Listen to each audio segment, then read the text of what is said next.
Barang kayaknya udah ketemu apa namanya waiting roomnya.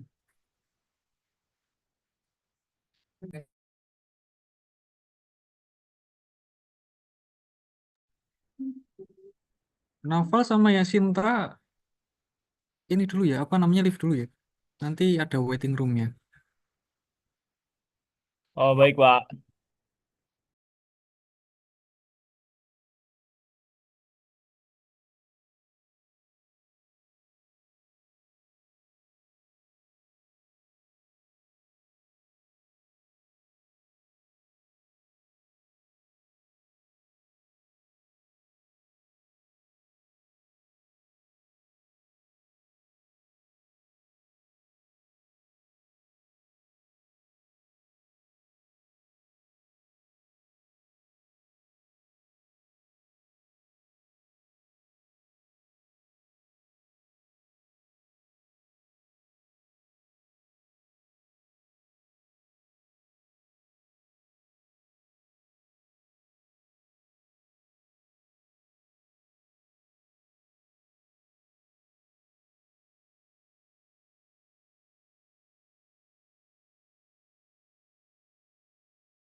Johan, Hmm.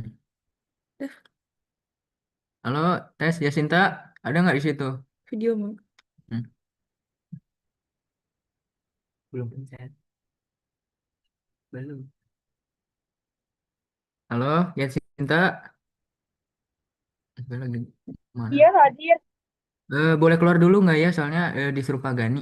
Nanti ada. Oh, oke oke. Suruh keluar dulu ya, maaf ya. Ntar masuk lagi ya. Oke.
Ya, silahkan. Masuk. Langsung dimulai aja ya, apa namanya, salah saya. Dari pembukaannya, Pak. Dia apa namanya urut. Nanti pre-memory gitu aja. Oke, siap. Assalamualaikum warahmatullahi wabarakatuh. Shalom, Om Swastiastu, Namo Buddhaya, greetings of kindness to us all.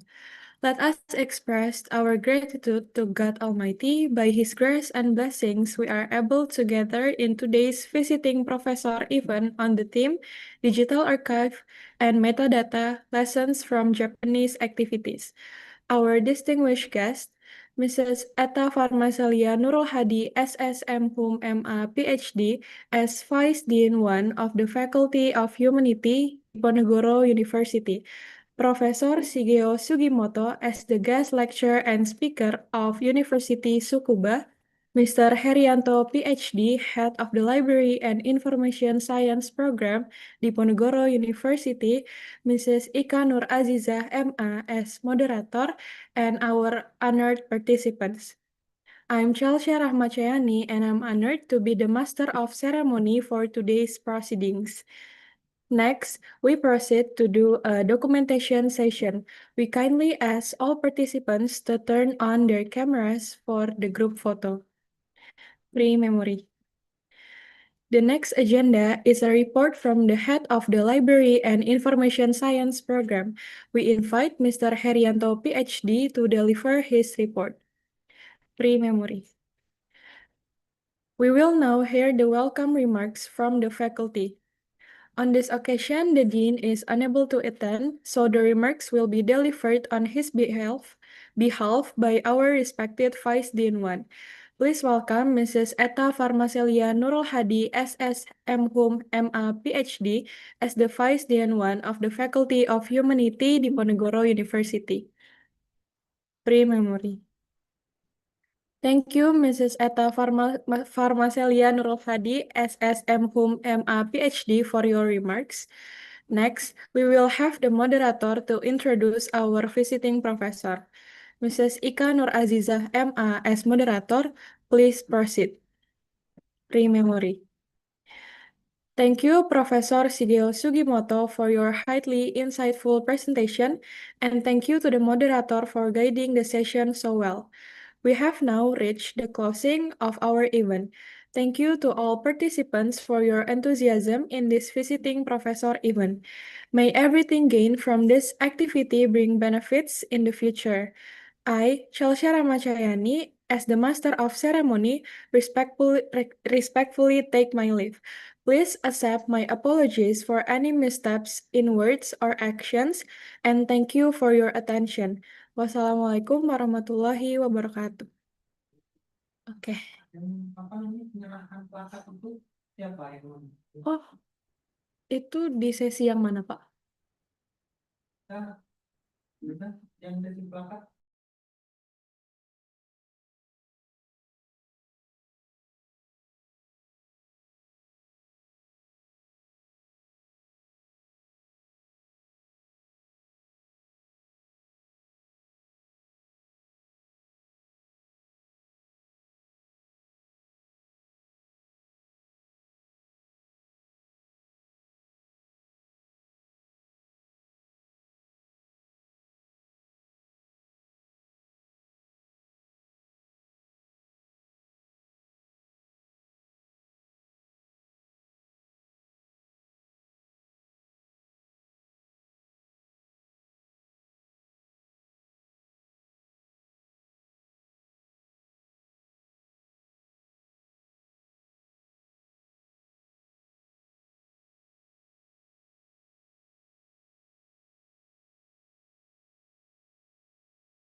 Good afternoon, Prof. Sugimoto.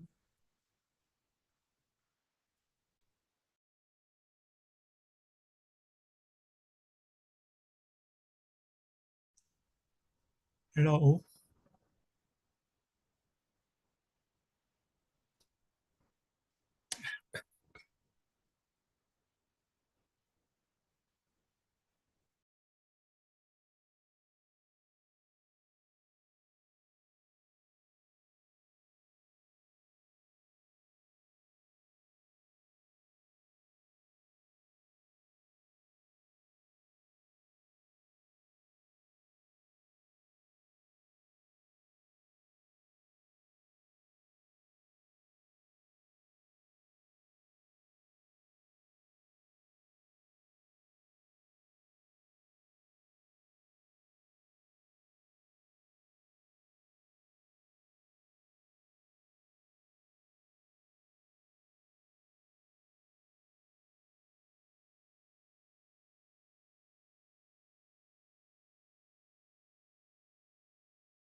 Hello. Hello, afternoon, Prof. Sugimoto. Yeah, good afternoon. So it seems that you're hearing me. Yes, I hear your son. Okay. So then this event will start at in 10 minutes. Okay. Yeah, I'll be yes, of course. okay. I'll be back in 10 minutes.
Kita nanti izin mulainya jam 1 nggih.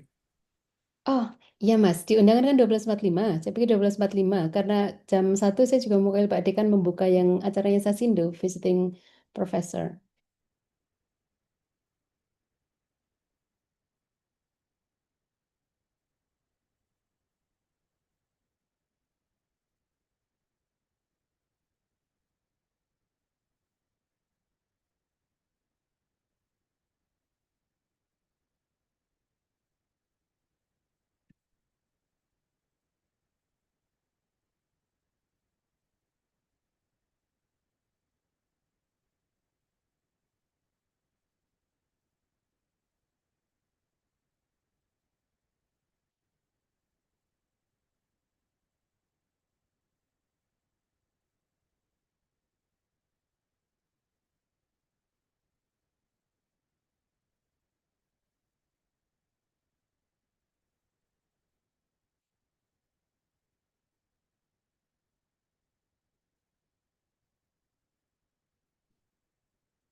Okay.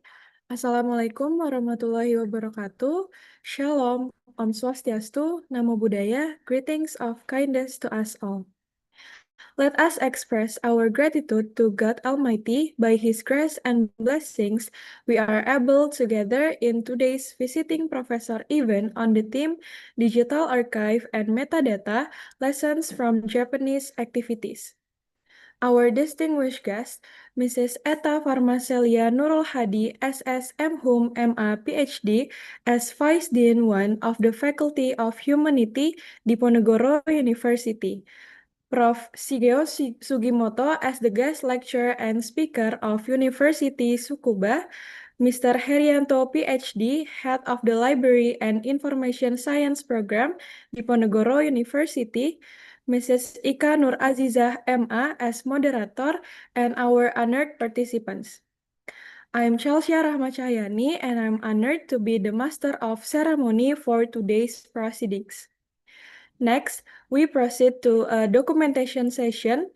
We kindly ask all participants to turn on their cameras for the group photo. Aduh.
Okay, 1, 2, 3.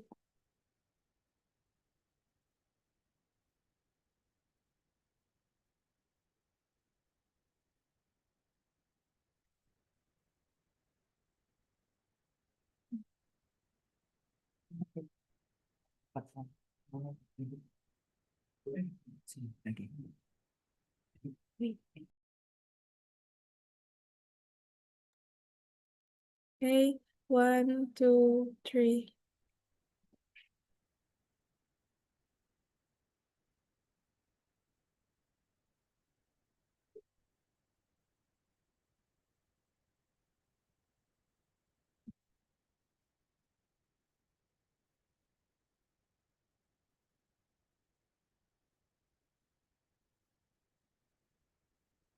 One, two, three.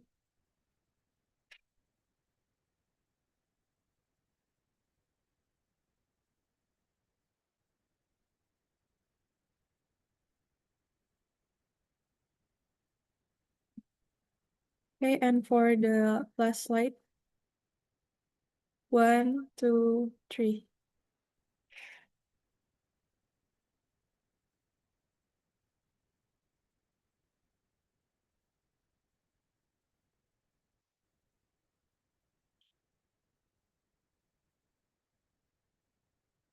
Okay, the next agenda is a report from the head of the Library and Information Science Program. We invite Mr. Herianto, PhD, to deliver his report.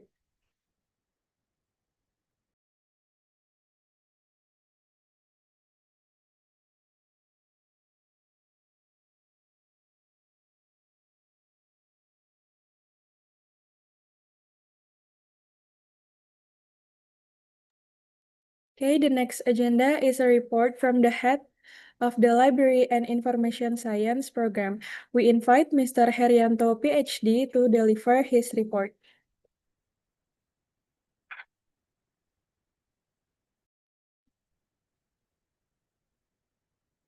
Thank you,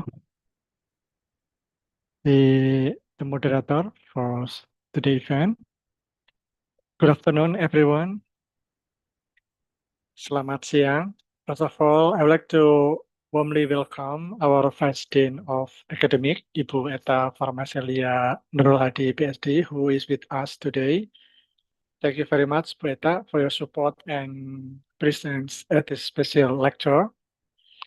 I also would like to welcome our guests. It's also my great pleasure to welcome Professor Shigeo Sugimoto from the University of Tsukuba. We are truly honored to have you here.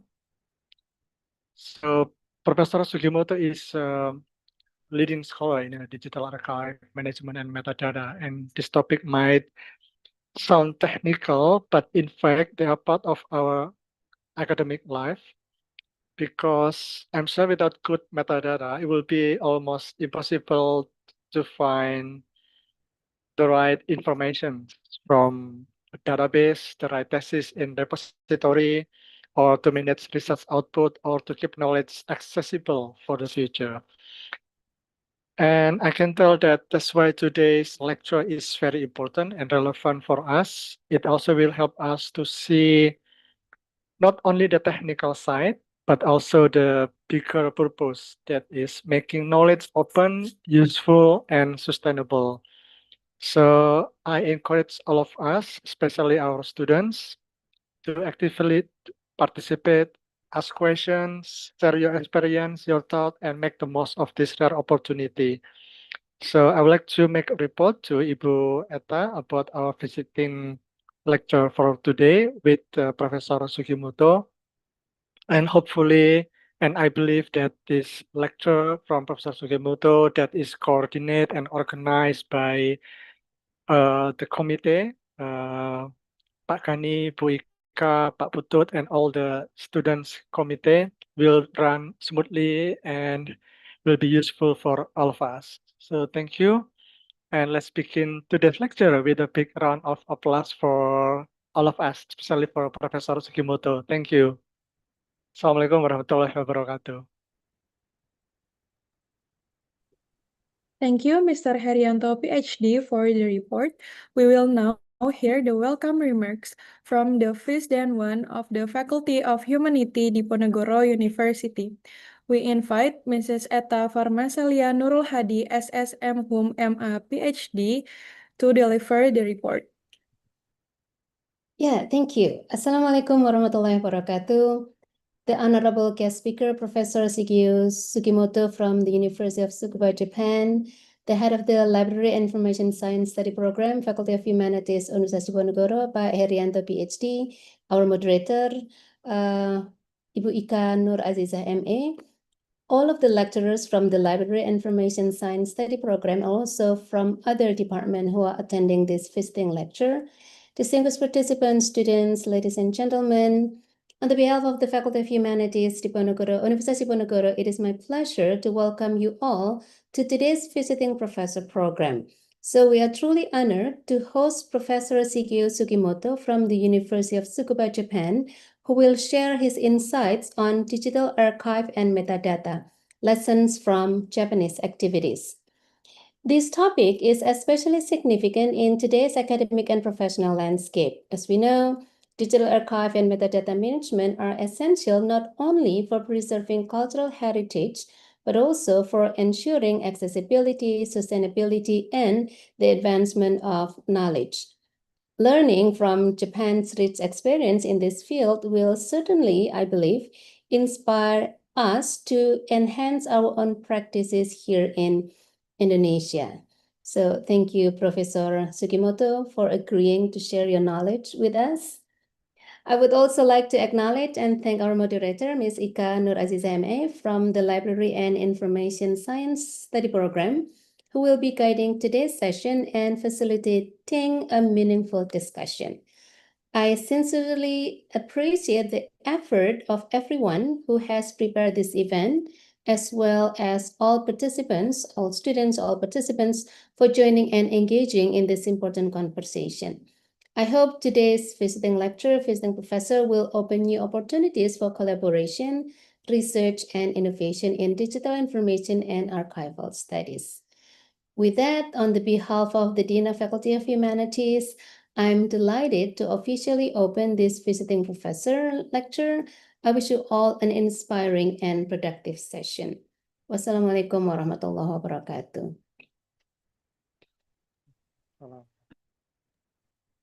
Thank you, Mrs. Atta Farma Salia Nurul Hadi, SSM Hum MA PhD, for the remarks. Next, we will have the moderator to introduce our visiting professor. To Mrs. Ika Nur Azizah MA as moderator, please proceed. Okay. Okay, thank you, MC, for the time. Good afternoon, everyone. Honorable Vice Dean 1, Mrs. Eta Farmacelia Nurul Hadi, SSM Hum MI, PhD, whom I respect the head of the Bachelor of Library and Information Science program, Mr. Herianto, PhD, and our distinguished guest speaker, Professor Sugio Sugimoto. Nice to meet you, Professor Sugio Sugimoto. Okay.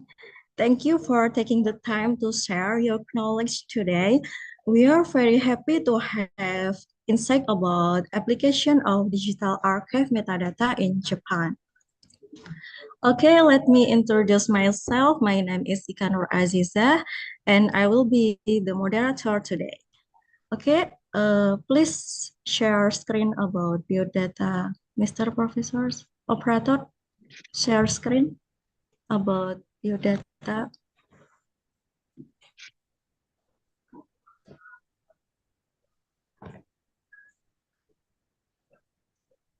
Oh, okay. May I start?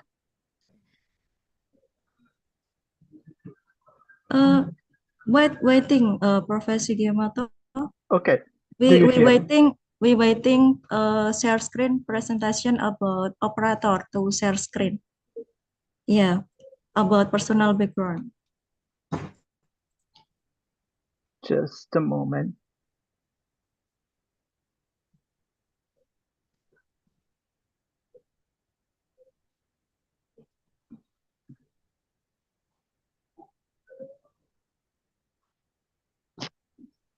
Okay. Before we proceed the Okay. main session. Excuse me. May I ask you to let me use my, PC for presentations? I'd like to share my PowerPoint file for this presentation. The presentation So share actually, operator. Actually, Professor. I need to handle my slide by myself. Oh, okay.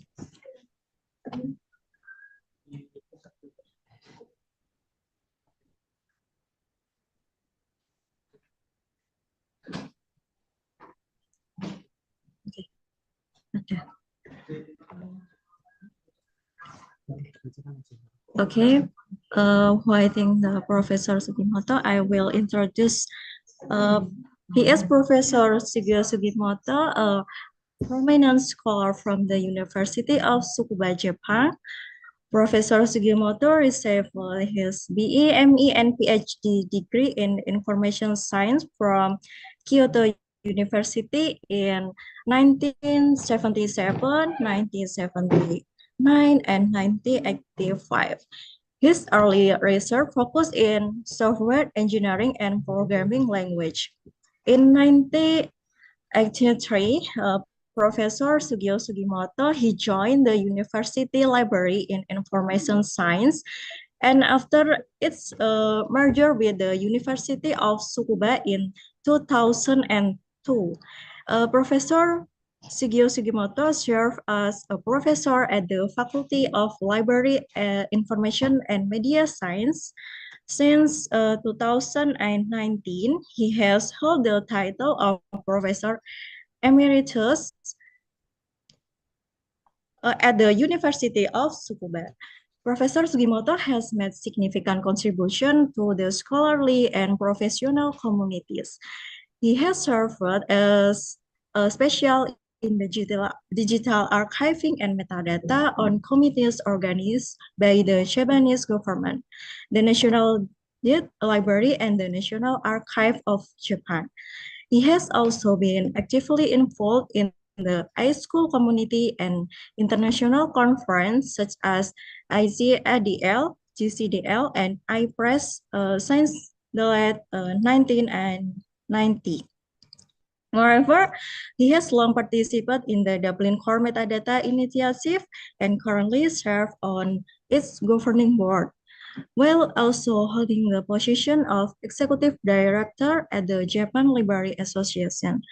His main research interests include digital library and archiving, with a popular focus on fundamental models of metadata for digital archiving. All right, without further ado, let's listen to the presentation by Professor Shigeo Sugimoto. Are you ready, student? Yes, thank you very Okay. much for Okay, your. Professor Sugimoto, the floor is yours. Okay, so then let me use my slide. Okay, Professor Sugimoto, I would like to remind you that you will give 1 hours and 30 minutes for presentation. After that, we will be followed by a question and answer session. Okay, Professor? Okay, so Okay. is that mean the 2 hours in total? So Yes, yes, one and a half total. hour for presentation. Yes, okay. And the Presentation? yeah, okay. Okay, yes. So anyway, 1.5 hours presentation and 30 minutes for QA. Okay. Okay. Okay. Then let me start.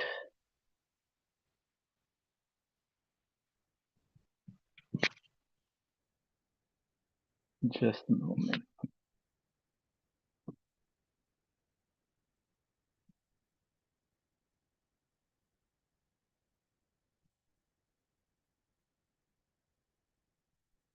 Okay. So it looks okay. And then let me start my presentation. I'd like to thank you all and thank you for the university to how say for this great opportunity to talk about my activities. And I very much appreciate this event. So the self-introduction. So this is the already made, and then let me continue to the next slide. And so this is the outline of this talk. So in this talk, I will focus on the data models and metadata for digital archiving of the cultural and historical resources. So the cultural resources include not only the tangible object, but also intangible things, and in some case, disasters and those events.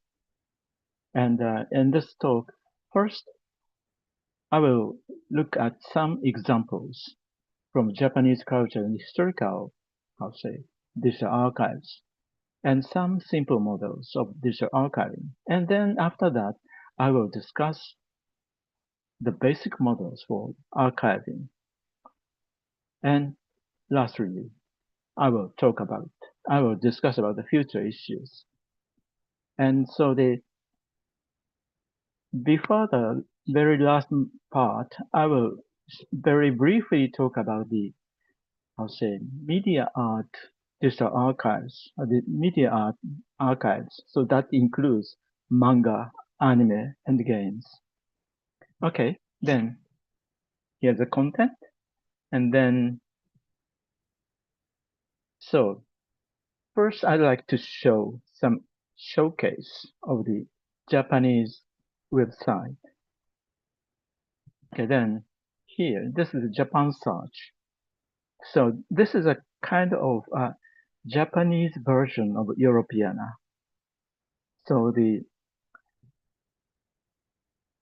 National Library, that is the National Library in Tokyo, is a main player to build this Japan Search program.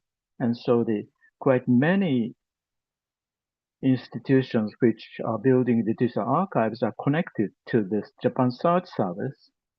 So from this, I'll say, portal, you can access quite many various Japanese cultural resources. So let me show actually this is the first top page, and then this is the bottom part of the first page. So you can see the galleries and some user guide and some other things, and this will bring you some useful information, but not very interesting. And now this is an example of the ukiyo-e, the woodblock print in the probably this 18th century or early 19th century, I guess. So this is the ukiyo-e of the very famous one, and so this created by the Katsushika Hokusai, a very famous historical Japanese artist. And then here's Mount Fuji and big waves. Another ukiyo-e. So this is from the Ritsumeikan University, and this is the winter scene of in Japan, and the people are watching the Mount Fuji in winter. Okay. Some other tasty stuff, but this is just video images. So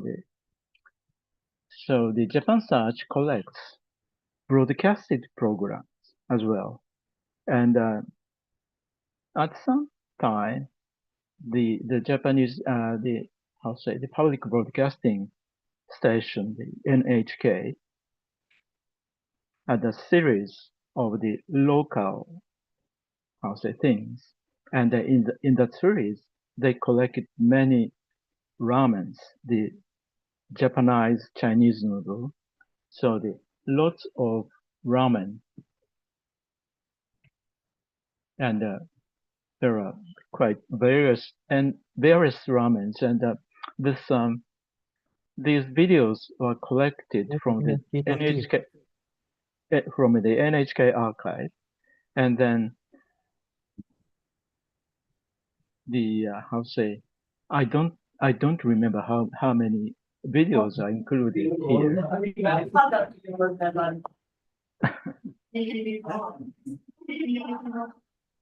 Okay.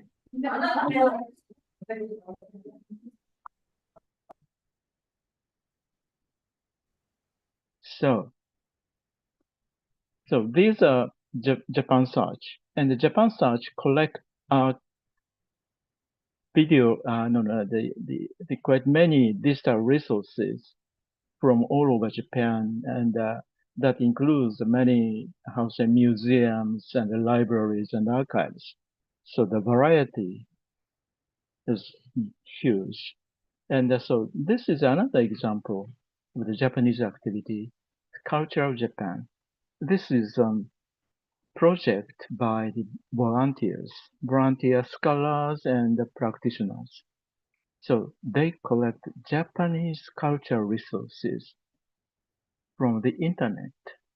So here on the right, you will see the Metropolitan Museum of Art, MoMA, and so some ukiyo-e, the Japanese historical cultural things are collected by the Metropolitan Museum of Art, and so this means the Minneapolis Institute of Art, and so these are the maps. So they collect these resources automatically over the internet and bring them to us. So this is another. And let me show the historical document, so the governmental document. So in a sense, the governmental documents are not so very beautiful, but very important to know the real history. Okay, so this is the Japan Center for Asian Historical Record. That is part of the National Archives of Japan. And so they collect governmental records that were made in the later half of the, anyway, in Japan, we had the revolution in the 19th century. And so since that revolution to the end of the World War II, this center, Japan Center for Asian Historical Records, collect documents published, created by former Japanese Army and Foreign Affairs, Ministry of Foreign Affairs, and also the cabinet. So they collect the very important historical documents and provide them over the internet. So for this presentation, I accessed this site and I searched this database by Indonesia, and I found 37 hits. And here, this the record, this one says operation drafts in French Indonesia and overseas Chinese. So actually, I searched this record by the keyword Indonesia, and I had 37 hits. And then from here, we can find this one. But actually, I had a question. Is the French Indonesia the correct term? Probably it was a French Indochina. And then, but anyways, I got the source document.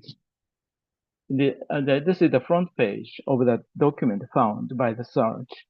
And it says, this document was created by the army sent to the French Indochina, probably Vietnam or the Laos, that area. And here it says, this is stamped in Japanese, but it means top secret.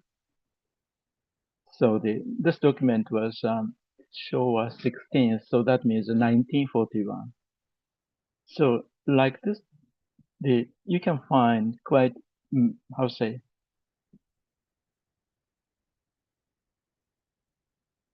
historical, and in some of them were secret documents in the Japanese government. So in any ways, the service is open to the public, and you can access here. But of course, the original documents are this original documents are written in Japanese. But you could find some interesting things here. Okay.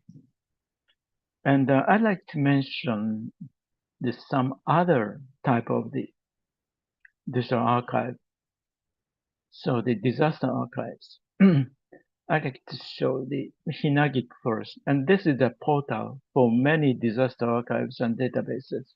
So the disaster, in this case, the disaster caused by the Great East Japan earthquake and tsunami happened in 2011. So some years before this big earthquake in Indonesia, in Sumatra, you had quite a big, I'll say, disaster. And then, like that, in our world, we sometimes have a very serious disasters, and we need to record those disasters for the future. And then let me move on to the slide. And then this is the top page of Hinagiku. It says the portal site for records and reports of earthquake disasters. Then, so this is one of the database, one of the digital archives connected to the Hinagiku, the portal, Center for Remember March 11th. So these photographs were taken probably right after the disaster. So this building is laying on the ground and very seriously damaged. And so there was a train station, railway station in Onagawa, city of Onagawa. And so you can see the damaged train here. So like this, these are quite important records to remember the disasters happened from now, the 14 years ago. Then this is a new approach to archive disasters. So the Professor Hidenori Watanabe at the University of Tokyo is quite active in this domain, and his lab uses the very high tech to collect the, I'll say, records, images, photographs, videos, or the 3D data from the net, collect them and organize them as a digital archive. And in addition, he and his team provides the nice user interface using the 3D technologies such and such. So this is the top page of the Watanabe Lab. And so this is a Myanmar earthquake. So I think this is a satellite image. So open to the public, and he can download, get the image, and then archive it. This is another disaster image. There was a quite strong earthquake in the middle part of Japan on the first day of January 2024. So it was the top of the rural, happened in the very rural side. So the local towns were seriously damaged. So like this, he uses the photo images and the 3D data open to the public and collect it. And then after that, he creates the, sophisticated the user interface. And also he says that you can tell the stories of the disasters. So in a sense, he says these are archives as a storyteller. So for the historical digital archives, storytelling is a quite important function. Okay. So this is before the introduction, a kind of the showcase for the Japanese activity. Okay, then do you have any questions at this point? If not, I will continue. All right, then So this is the introduction, and I like to mention about the basic concept. So what is digital archiving? So here I have the definitions of the terms digital archiving and digital archive. So the digital archiving is a process of gathering resources in digital formats, organizing them into a collection and providing access while ensuring the preservation of these digital materials. So primarily, the many digital archiving are focusing on the cultural and historical resources, but not limited to them. We could collect scientific resources as well. And in the digital archive, in conventional sense, digitization of physical resources is a key component. But nowadays, we can collect born digital resources. For example, the Myanmar earthquake photographs. That is satellite image. That means that is a born digital resource. And in some case, we can find interesting resources on the net. I sometimes call them born virtual. We find the important cultural and historical resources on the net or in the virtual space. Maybe you could find some resources in the, I'll say, metaverse. Okay, then digital archive. It's this term is actually I said that was born in Japan, and so the use of the term archive is a little bit strange. So when I use this term for the people outside Japan, I always need to explain what is digital archive because people would understand that digital archive is something like a digital libraries or the digital museum or the so and so.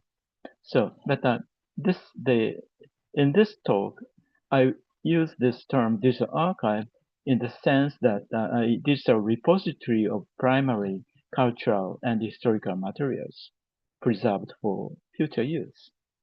So a kind of the archive is digital collection or something like that. Okay. And the early history of digital archiving. So the students here were born in 2000. Probably for many of you, it was, how to say, before your birth. So, and so in the early 1990s, the development of digital collections of cultural heritage started. The famous one is the Library of the Congress in the U.S.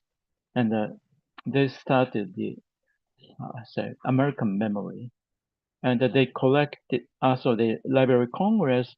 Of course, they have a large collection of important American historical and cultural resources, and they chose some of them and created digital collections for them.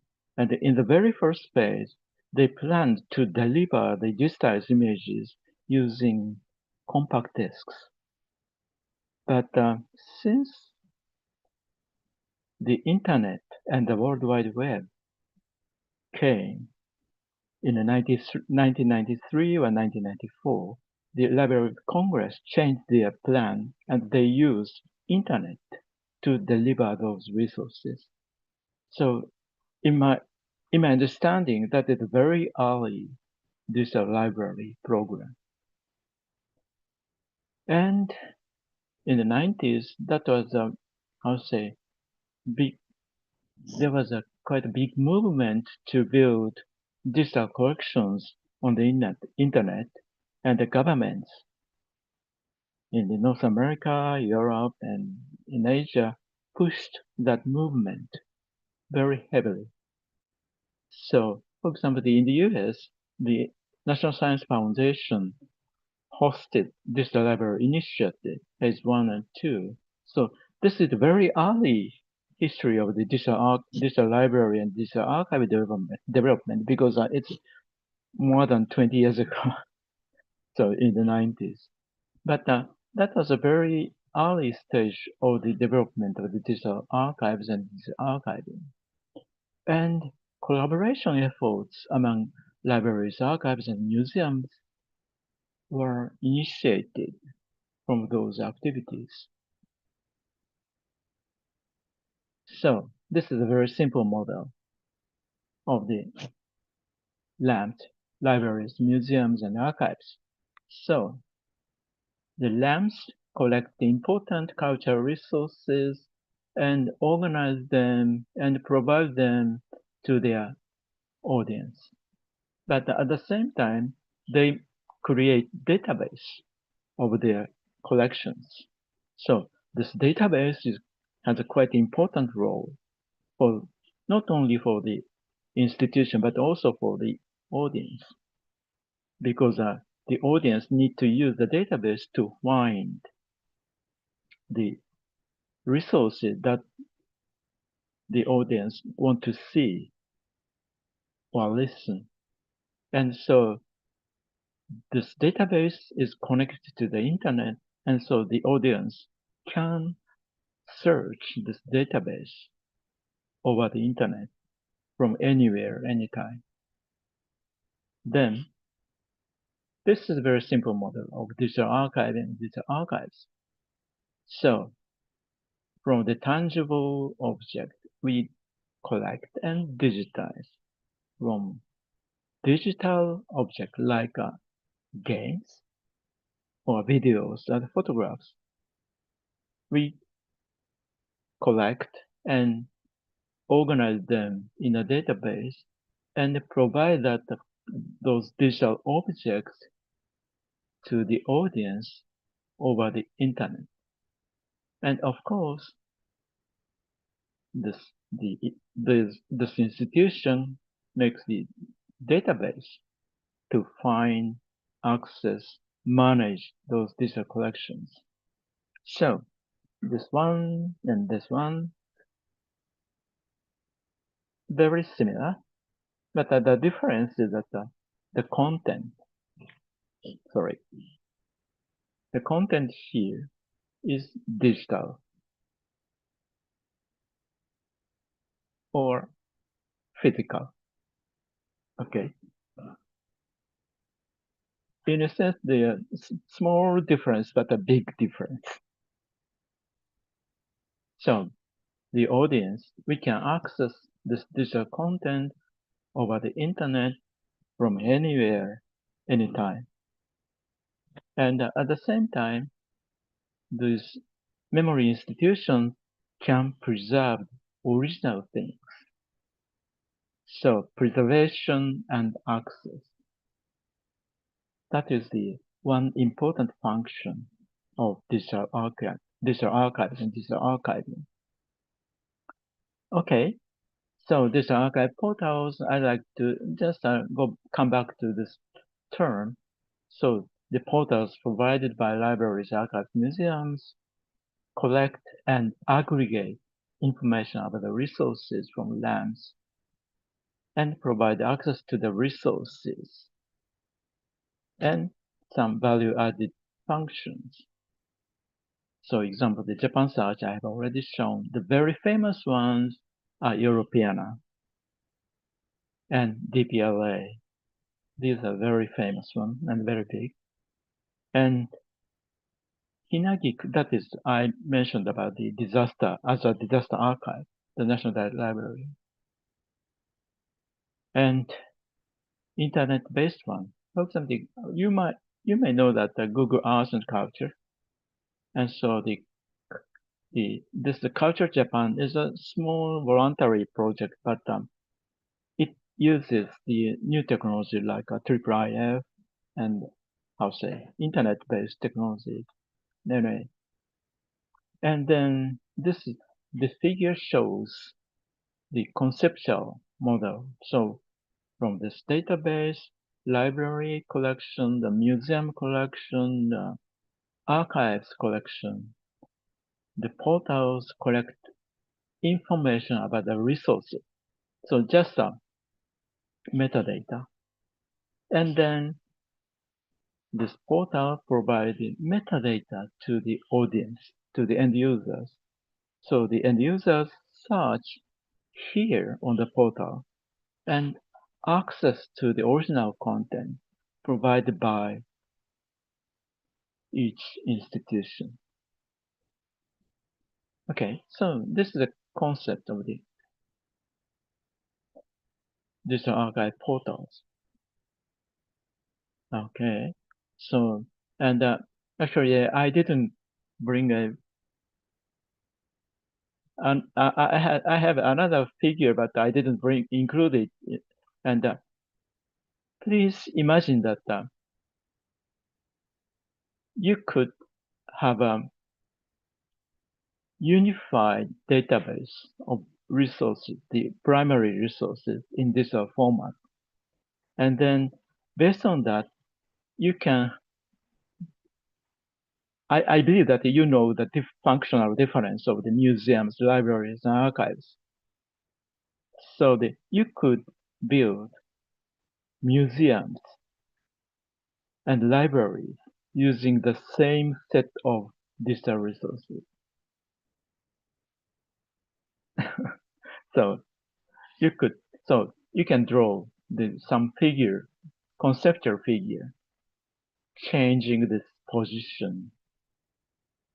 So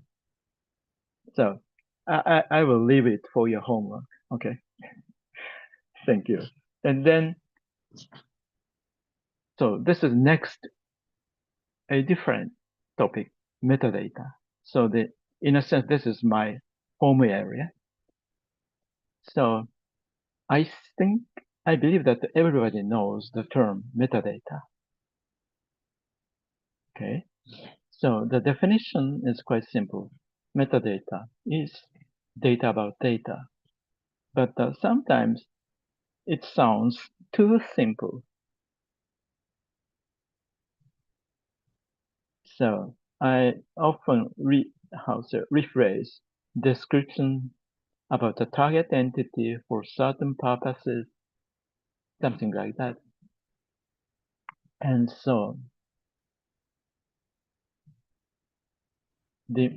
here, metadata examples. So library catalogs, museum catalogs, they are obviously metadata.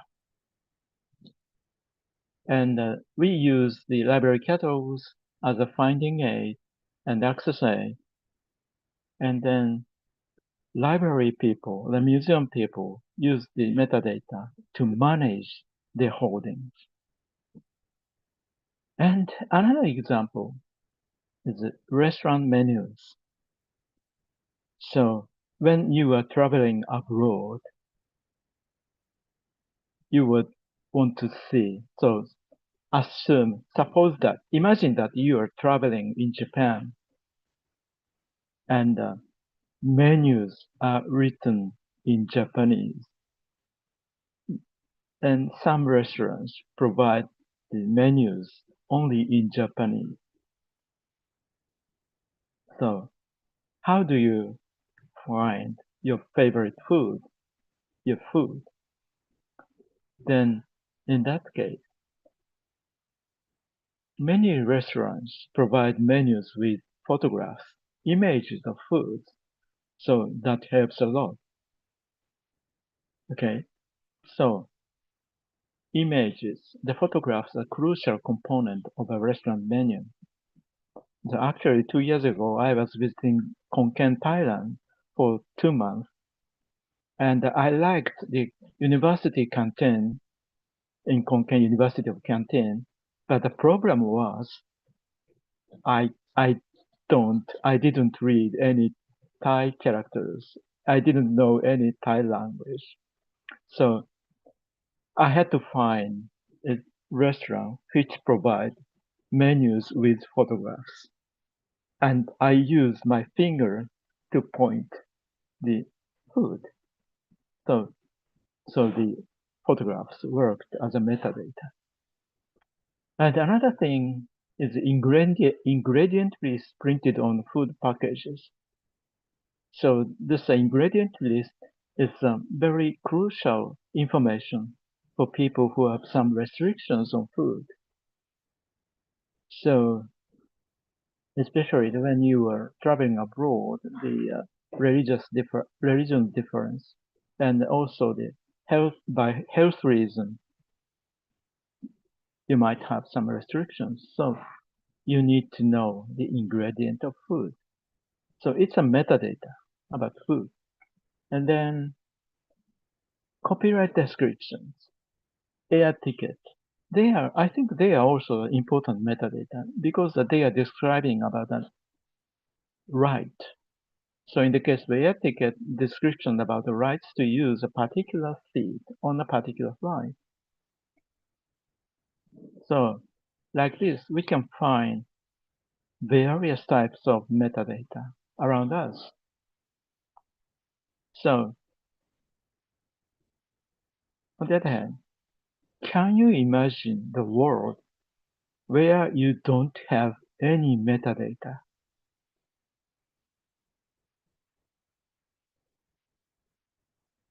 So probably I think newborn babies would not have any metadata. But once we learn our language or how to speak, we often use it, that, or such. These terms are kind of metadata. Okay, so we are surrounded by metadata. Okay, then metadata, there's some basic point. I sometimes ask the question, why we use the term metadata but not data? So by definition, metadata is data about data. So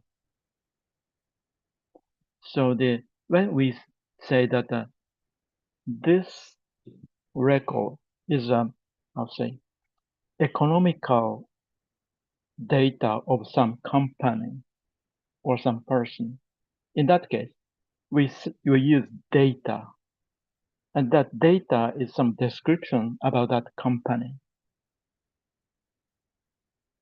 But we can rephrase it, metadata. This is a metadata about that company. This is the economical metadata about the company. It's the same. So why we use metadata but not data? And my understanding is that we often use data in this meaning that a digital entity or entities stored on a storage medium. So imagine that you store your music on a DVD and pass it to your friend. Then you would say that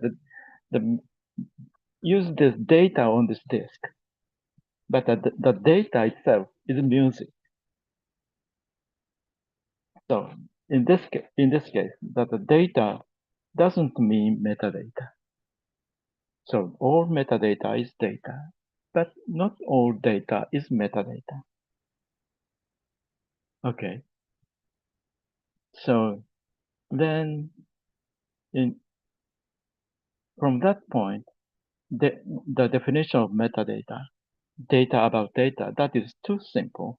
So I sometimes explain metadata in the phrase that a description of a target entity intended for specific purposes and from a particular viewpoint.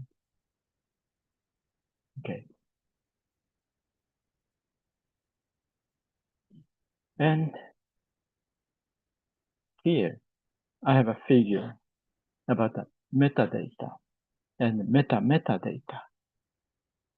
Have you ever heard metadata? So metadata is data about data, and the metadata is data. So you could say this here is a data about metadata. And then that is a metadata. And then we can repeat any times meta. So metadata or metadata. It sounds quite funny. But the metadata sound funny, but this scheme is quite important to understand the nature of metadata. So, for example, the description of title and creator of a book is a typical metadata of a book. Okay. Then description of creation date and creator of the book metadata or the book catalog, I could say. That is metadata of the book metadata. So that means metadata of the book. Okay. So like this. So we often see one catalog record which includes the description about a book and also at the same time description given by the cataloger to this for the created for management purpose, the creation date of the catalog or the who created this catalog or something like that. So in one record, sometimes metadata and metadata are included. I think that is quite common. But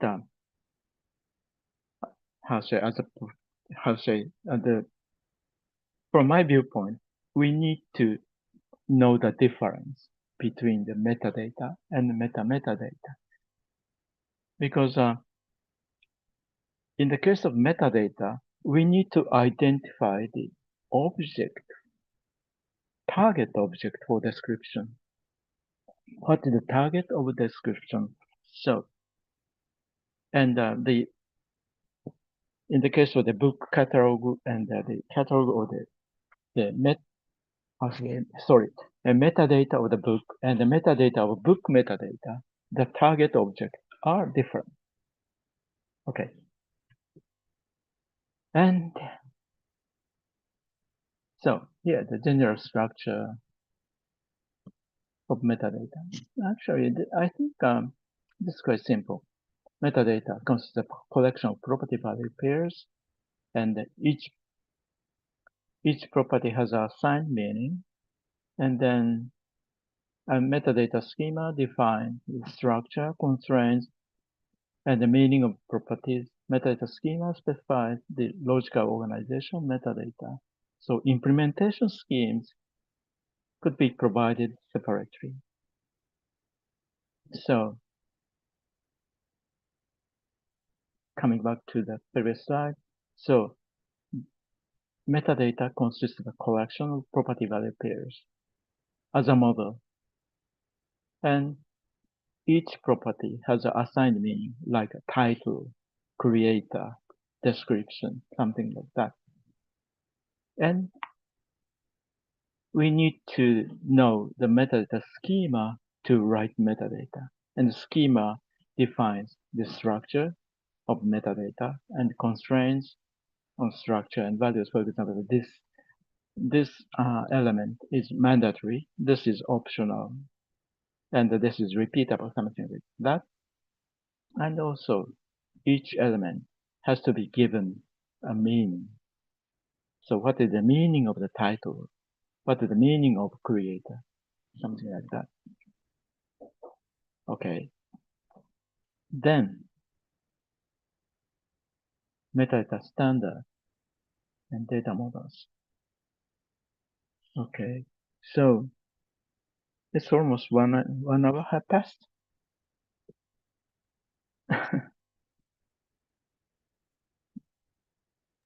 Yes, 1 hour again, Mr. Okay. Professor, So, sorry. yeah, I need to speed up because I have the 95 slide. So the metadata standards and data models. So the quite various the metadata standards are given, and I think the modern metadata standards are built on the data models. For example, many of you would know about FRBR, Faber, and Faber is based on the three groups of the entities. And the most famous one is the work expression manifestation item model, Faber-Venn model. Anyways, the modern metadata standards are built on top of the data models. So, and I will use some metadata models later. And digital archiving and digital archives. So, coming back to the digital archives, I mentioned in the early figures, I mentioned about the target object, the cultural resources which are collected in digital form. So then here, traditional dance, Thai dance, this is a very historical festival in Kyoto, Japan. And this is a big Buddha in Kamakura. And this is a handwritten manuscript. The manuscript, I believe this is Japanese, but I cannot read it because this is very classic. And so the Mount Fuji is actually the Mount Fuji is a cultural heritage, not a natural heritage. And here, fireworks, the card game. This is play on the ground, tap, and video game software. All of these stuffs can be digitally archived. But the problem is, what are we digitizing? What are we digitally archiving? That is the problem. And here, these photos are taken by myself. And so here, quite big oil tank, the broken building, damaged by the big tsunami. And I found some photographs on Google Map. So this photographs are taken 2011, July. So here you see the big oil tank. And I took this photograph half a year later. So here, and you will see that here is a fence. But in this figure, there's a big, destroyed things piled up. Then next one, 4 years after, this area was cleared. Then 11 years after, the street was redeveloped at the same place. So changes over time. So these photographs are taken as my personal record, but this is a record of some disaster event. Okay. In a sense, a very simple question. The broken building and the oil tank are photographed as objects. Those are the tangible things that remain from the disaster. But what are we recording? What are we archiving is an issue. Are we archiving just the broken buildings, or are we archiving the disaster event? That is the basic question. So, object or event. So, to build the digital archives for digital archiving, we need to know the target entities that are being archived. Okay, so this is another photograph that I took these photographs by myself in winter, so I don't need to worry about the copyright of these photographs. So here on the left, deers on the rail track. I was standing beside the train driver and I took the photographs. So this is the mother and the, her child deer. They were running on the rail track. It was funny for me, but I think that was a nightmare for the driver. Okay, so very snowy place, very heavy snow. So this is a mail box, post box on the street. So, and because I'm living in the Pacific side, so I don't see such a heavy snow in winter. So I was quite excited when I saw this heavy snow.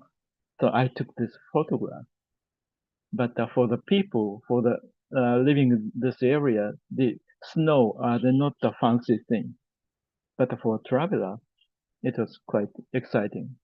And this is a very beautiful mountain in Hokkaido in winter. So photographs taken in my private travels in Hokkaido. And these photographs could be used by third-party users. So for me, it's a part of my memory and I remember those objects.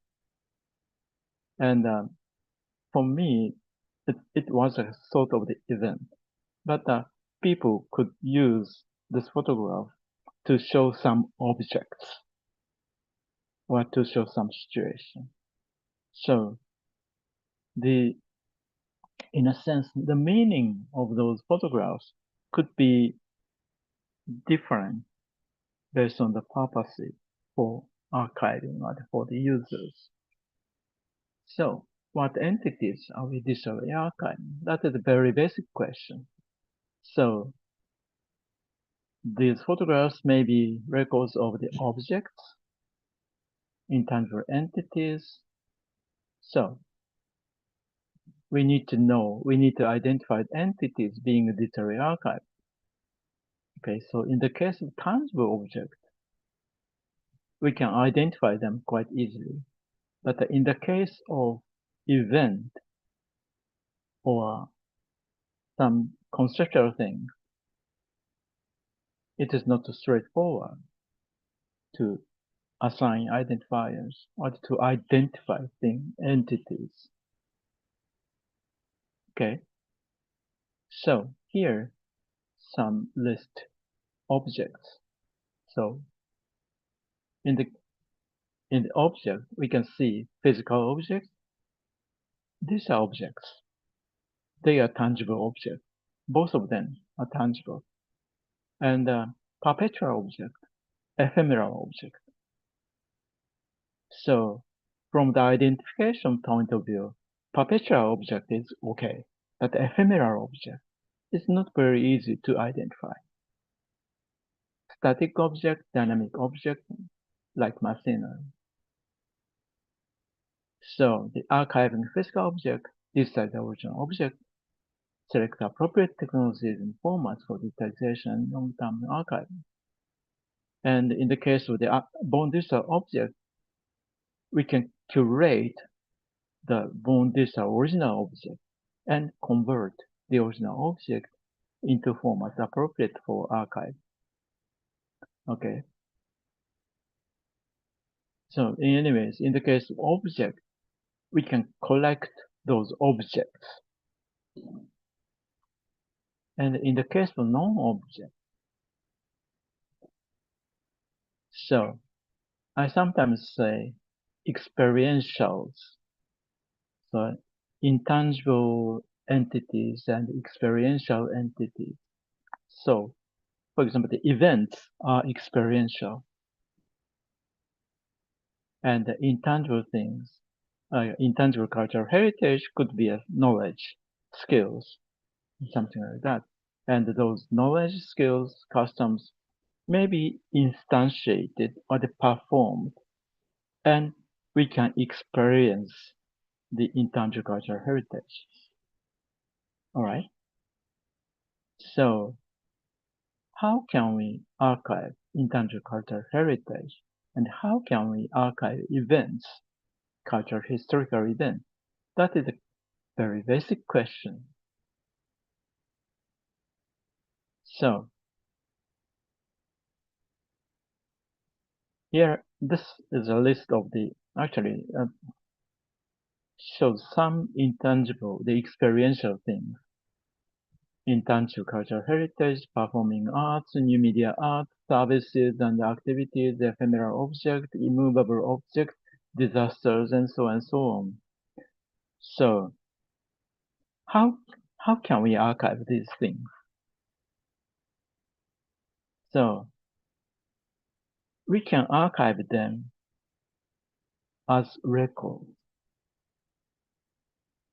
So physical cultural objects could be digitally archived by digitally copying. So in the case of one digital object, we can convert the object into digital form suitable for archiving. So these are the archiving by copies. And on the other hand, in the case of experientials, we need to use recordings. So the digital archiving by recording. Recordings and documentations created for the intangible entities are archived digitally. And ephemeral objects and immovable objects are archived in the similar digital method. So use recordings for digital archiving of ephemeral or the immovable objects. But the point is that we need to know the difference between the original ephemeral object and its recording. And we need to know the difference between the recordings of the performance of some intangible cultural heritage dance.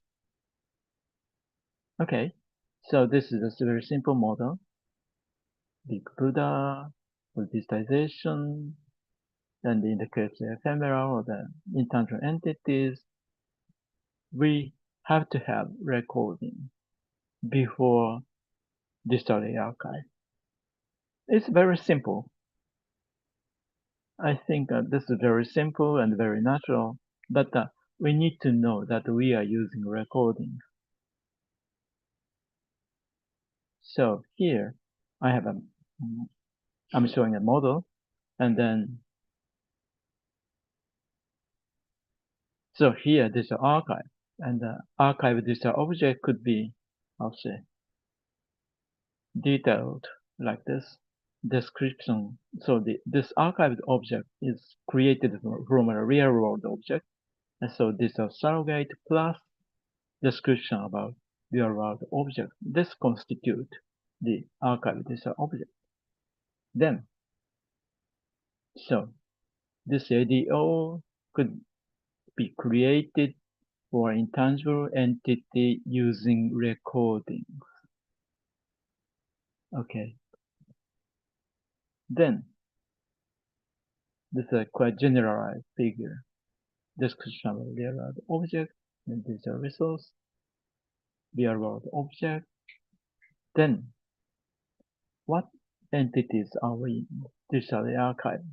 This is a very basic question. I'm repeating this. So what is the original entity of an ADO for fireworks, disaster event, or performance event? Experiential entity. Recordings are experiential entities. So, because of time, I need to move on quite quick. So, let me show these figures. The audience are users and the original cultural entity. So, this is the ADO model, and then archive this object need to be linked. So here we need some links. So this is an important point. Then in the case of a tangible object, the linkage is quite simple, straightforward. So here, original cultural entity and recordings, we can identify the original entity in the case of tangible object, even the immovable or ephemeral. Okay. Intangible entity, performance service disaster. Probably we could identify the performances, services, or disasters, but we need to describe those intangible things. And then we can use recordings to archive those events or the experiential things. And in the case of intangible cultural heritage, that is skills or knowledge or something. So someone instantiate or perform the intangible cultural heritage, and then the performance is an event, and the recording may be archived. Okay. So in the case of the performance, the event is created intentionally, but in the case of natural disaster, there's no intention. No one has intention to make the natural disaster. So starting from the event, and we can record the event. Okay. So this archiving of the intangible cultural heritage is a simple model. So from ICH, instantiation, recording, and ADO, and then make an archive. So original entity is known object. Then how do we identify the original entities? How do we assign identifiers to those original entities? In a sense, it is not possible to assign identifier to intangible knowledge. But we might have some descriptions, and we could assign the identifiers to the description. So the description as a surrogate of the intangible thing.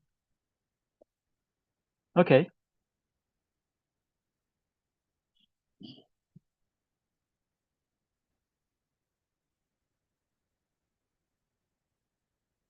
Okay. So actually, I need to move very quickly. Just a moment. So,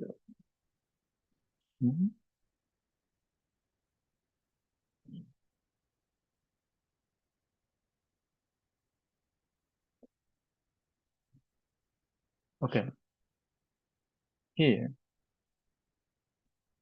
I mentioned about the FRBR, Faber Group 1. And so the Faber Group 1 model includes work, expression, manifestation, and item. So work is a very conceptual entity. And on the other hand, item is a physical entity.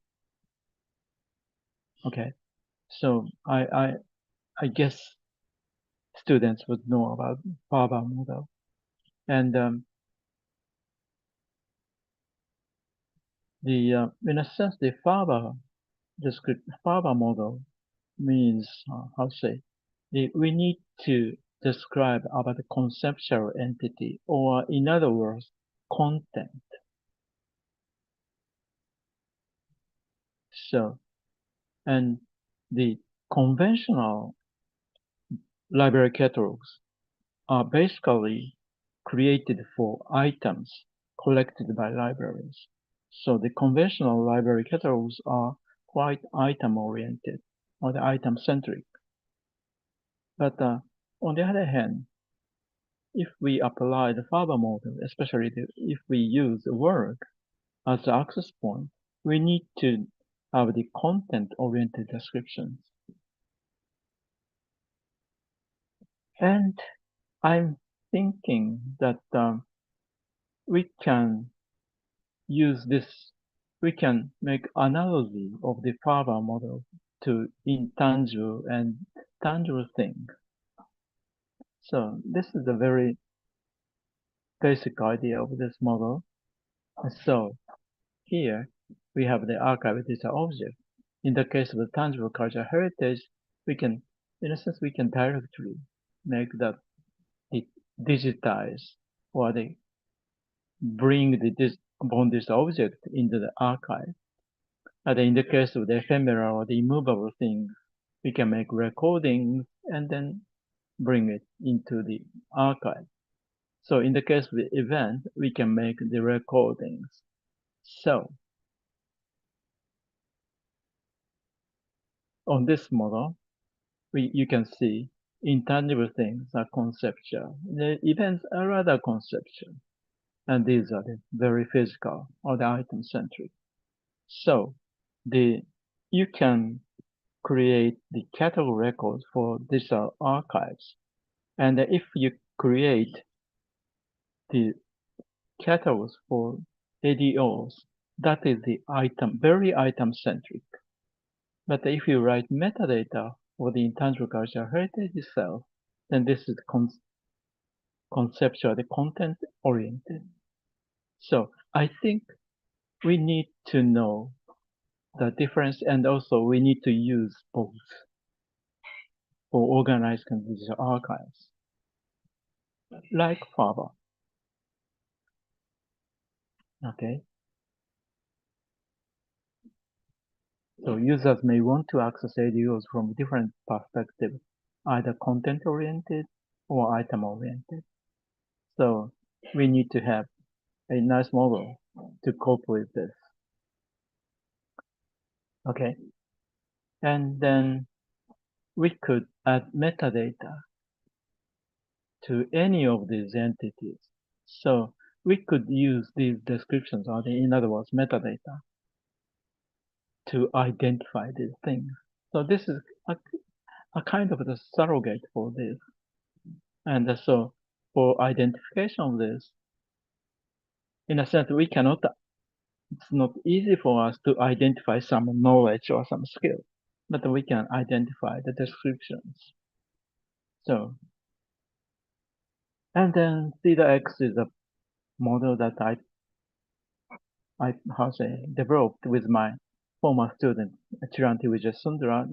He is a librarian at the University of Colombo, Sri Lanka. And then let me go through this. Actually, basically, the theta X is the theta X model is similar to the model that I mentioned. And then, so from conceptual entities, by instantiation, events are created, and events are linked to the recordings of real recordings. And so recordings are the real world entities. So as these are the real world entities, we can archive them. So from here, we cannot directly connect here, but we need to have some real world entities. Okay, then disaster event. So disaster event may be conceptual as a disaster. So the disaster are named after the event, the disaster. So for example, the Great East Japan earthquake, that is the name given to that disaster. So in a sense, the naming is a conceptualization. Okay, then even in the case of tangible object, the cultural object could be conceptualized. For example, we can communicate. If I say Mona Lisa, you could imagine, you could understand what is Mona Lisa. So in that sense, that is conceptual.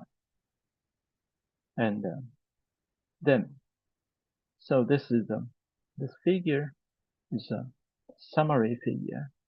So from conceptual entities to archive digital objects, so they are connected. So here, events, and here, real-world entities.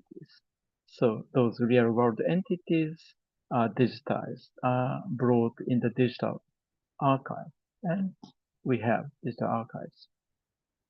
So this is a kind of a system view of the model. So I can skip, and then I very briefly introduce some Japanese efforts on manga, anime, and games. So actually, no figures, no images in this part. So this is a very brief introduction. So the Agency for Cultural Affairs of the Japanese government has been working on the creation of the archives and also database for manga, anime, games, and new media arts. Actually, the libraries collect manga, the comic books, but the library catalogs are not very useful for the manga researchers because the manga researchers want to know a series of manga and which book is the very first version of this series, something like that. But the library catalogs don't answer to this question. Okay, so then the Agency for Cultural Affairs started this project about 15 years ago, no more than 10 years ago. And the fundamental challenge of the project was there was no metadata standards for manga or anime or games. And in the case of game, we are still wondering what is the game entity to be archived. So you can think of the archiving of the card games. So for example, poker. Then if you archive only the card, that has no meaning. What is the poker? So the poker players have some skills, bluff or some skills. Then can we archive them? That is the very basic question. And imagine that you are archiving esports. Esports is a game. What do you archive? Okay. The software or the record of some game. So probably esports could be logged, the very detailed logs we could have. So what should we archive for archiving esports? So we still have those questions that are not solved yet. Okay. So in Japan, in the area of the manga, we collaborate with the commercial publishers. Most of the mangas are the commercial products, so we need collaboration with commercial publishers. So the collection and archive published materials as well, intermediate product. So for example, the original drafts and illustrations. So some museums collect original illustrations of manga. Okay, games. So the Ritsumeikan University has game research center, and they create a database of video game package, Nintendo's game or something like that. But there are a variety of genres of games. So they say the people in the game area said that community building efforts is crucial for creating the archives of games. Animations, TV animation is also an issue, and collecting metadata. Actually, the animation productions didn't create good, nice archives. So we need to collect the information from the broadcasted materials. So in the case of the broadcasted materials, we need to care about the stakeholders. So they are included in the video or in the video content. So we create some tools to extract the information of the stakeholders. Okay. So anyway, if we see manga as a book, comic book, that looks quite simple, but in the reality, manga was a very complicated thing. Game, anime, have these similar complicated problems. And open issues. So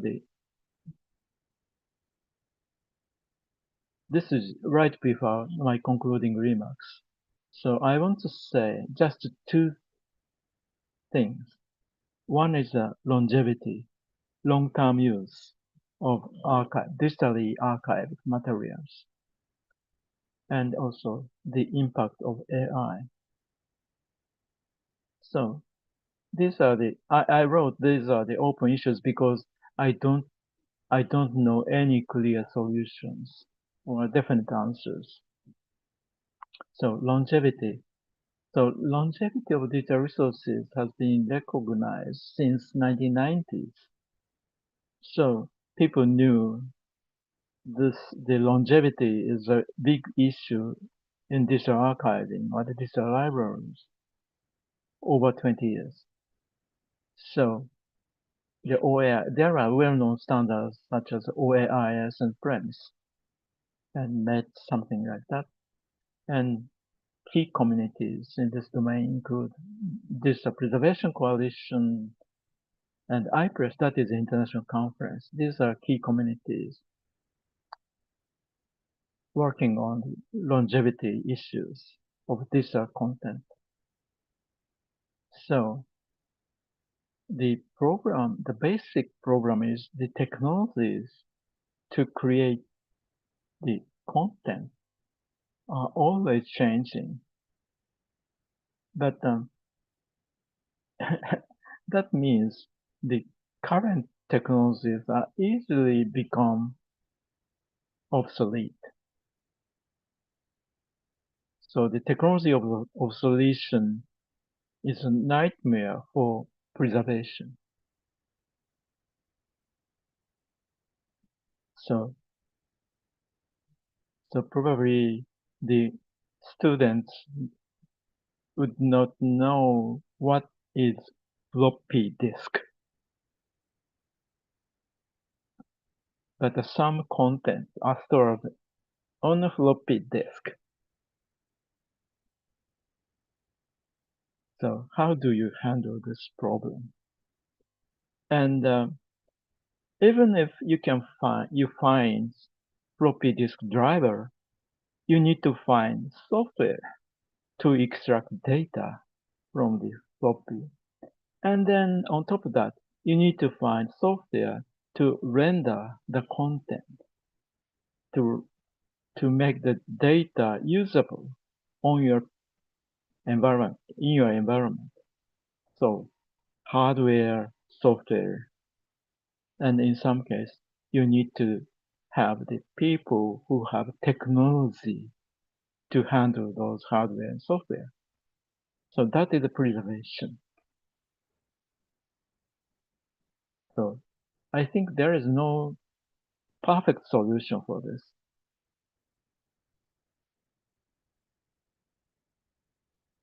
So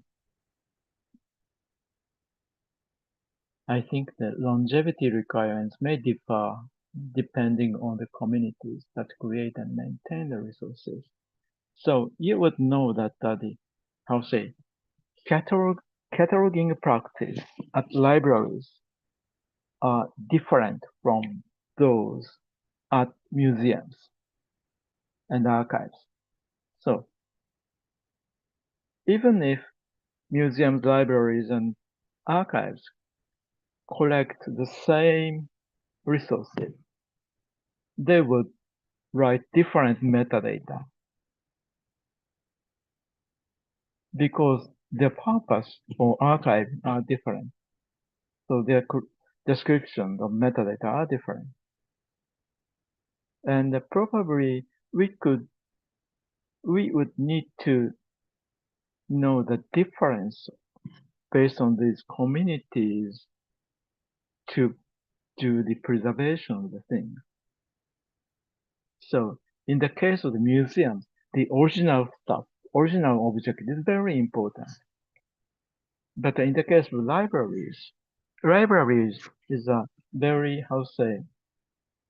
the classic technology used at the library is a microfilm. So you could microfilm for old book, old reports, and then just keep the microfilm and throw the original reports away. So because you can keep the content, you can archive the content on microfilm. But probably museum people would dislike it, would not do that. Archives people, maybe so and so. Okay, so like that, the longevity requirements, the preservation requirement need would different based on the communities. So we need to know the difference. And also, in the case of data preservation, we need to use various type of the technology. So some technologies are commonly used across the communities. So I think the collaboration across the communities are crucial for data preservation. And the next one is the impact of AI. So especially the generative AI and ChatGPT or Copilot or something like that. And that is changing our world. So we need to consider the impacts of AI on digital archives and metadata. So 5 years ago, or even 2 years ago, when I was visiting Thailand, the how to say, communication in Thai language was quite a big problem for me. But probably now I could use ChatGPT or some other tool for communication.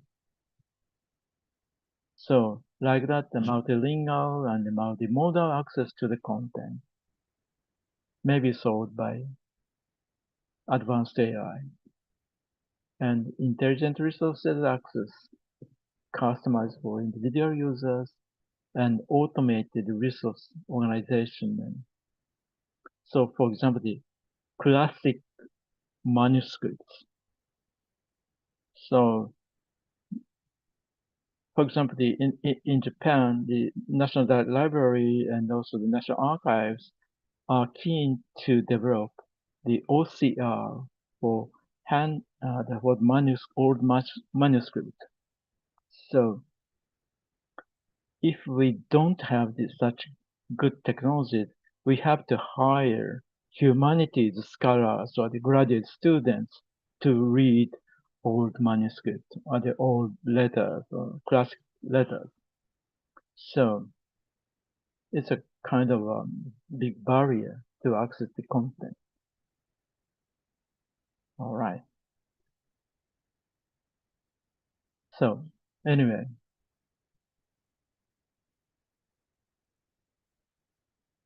so in a sense, this is the bright side of AI, and this is in a sense, this is the dark side.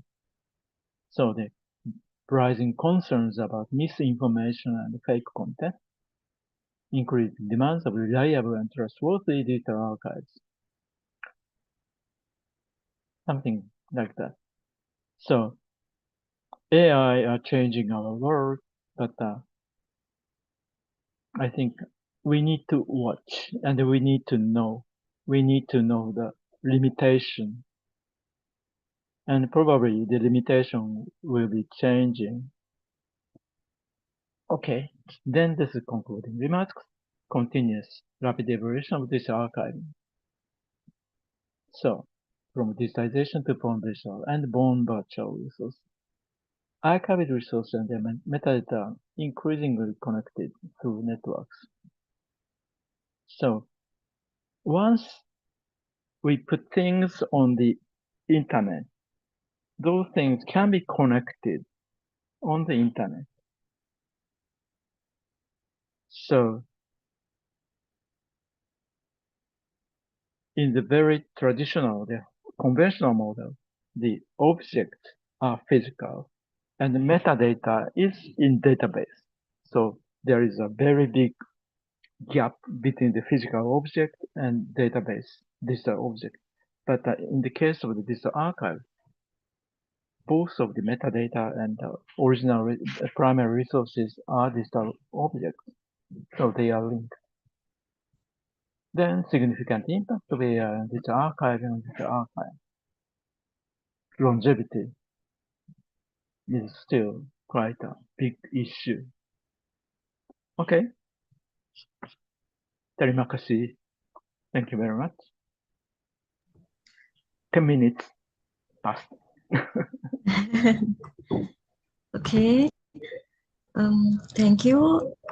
Thank you very much, Professor Sugimoto, for your very interesting presentation. Okay, next we will move on the question and answer session.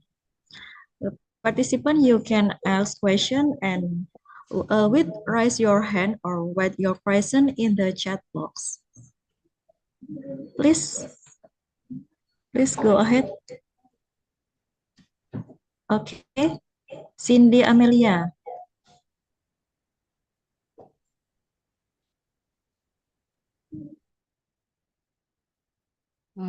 Okay, so good afternoon, Prof. Sugimoto and my lecturer. First of all, thank you for sharing your valuable insight. So let me introduce myself. My name is Cindy Amelia Ramadhani. And then may I ask, what advice would you give to students interested in digital archive and metadata? Arigato for attention. Yeah, sorry, I couldn't understand well. What is, could you repeat your question? Okay, Prof, sorry. What advice would you give to student interest in digital archive and metadata? What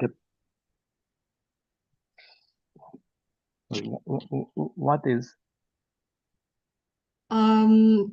Would you rephrase? Interest in archive and metadata, Prof. My primary interest? Yeah. Okay. All right. It's a very big question. So,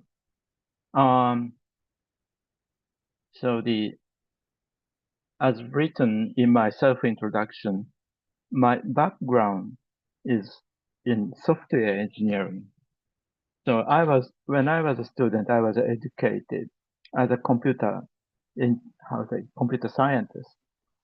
And I worked at the Library Information Science School in Tsukuba. And actually, I gradually came closer to libraries. And in 90s, actually, this is a very long history, long story. So in 90s, I found the term digital library on the internet. And I found this is a very interesting term. And at that time, internet, actually, there was no World Wide Web yet. It was in 93. So the World Wide Web was, the browser was developed in 93. And in 94, it became quite popular.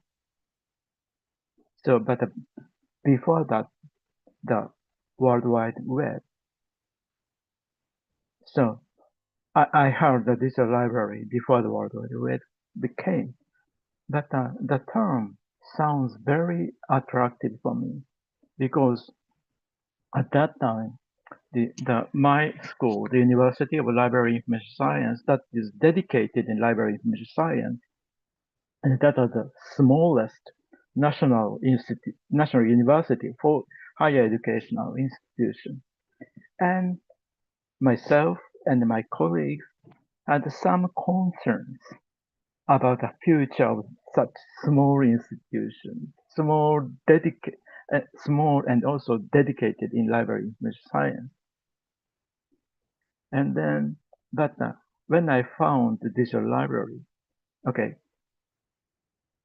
I discussed with my colleagues, and we agreed that this is a very good business chance for that library information science school, and the scholars are there.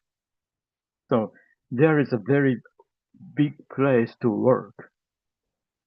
So otherwise, before that, I was thinking that in the school there was a group of the professors in the library science side, and there was another group dedicated in the computer science side, and no nice bridge between these.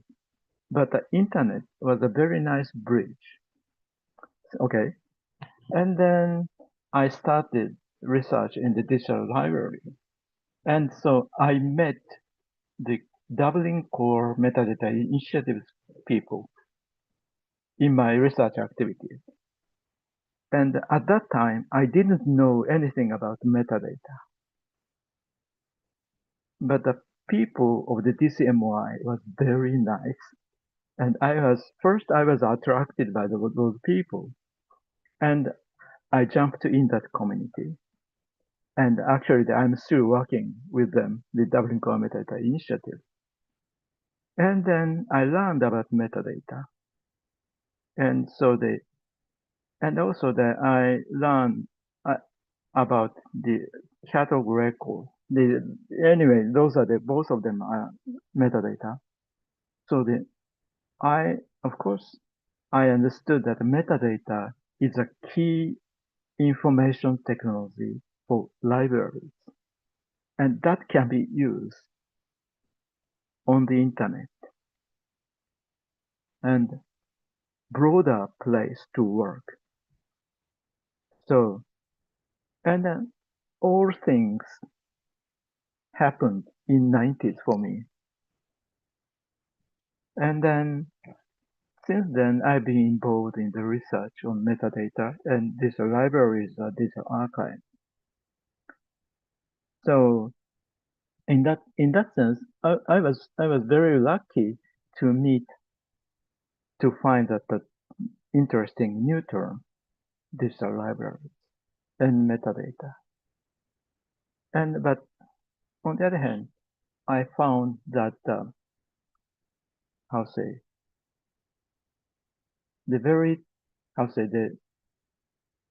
library science professors very dedicated in traditional library science didn't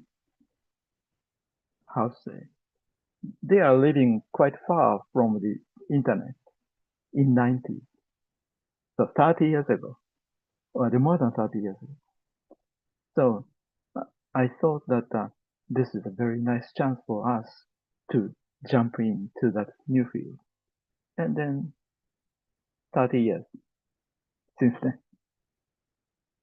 Am I answering your question? Yes, Prof. Thank you. Yeah.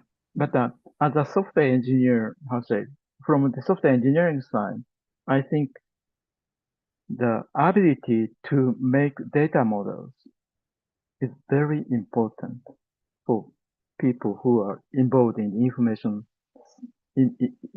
field.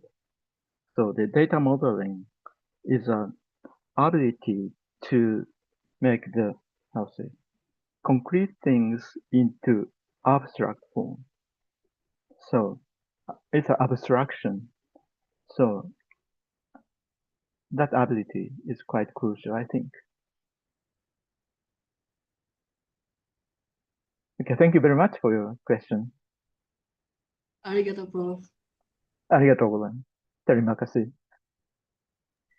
Okay, thank you, Professor Sigio Sugimoto, for your answer. Next, we move to Queen.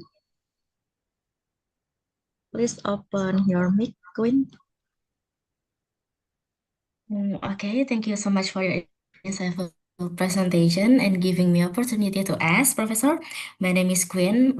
First, sorry for not turning on the camera because there was a problem with my laptop camera.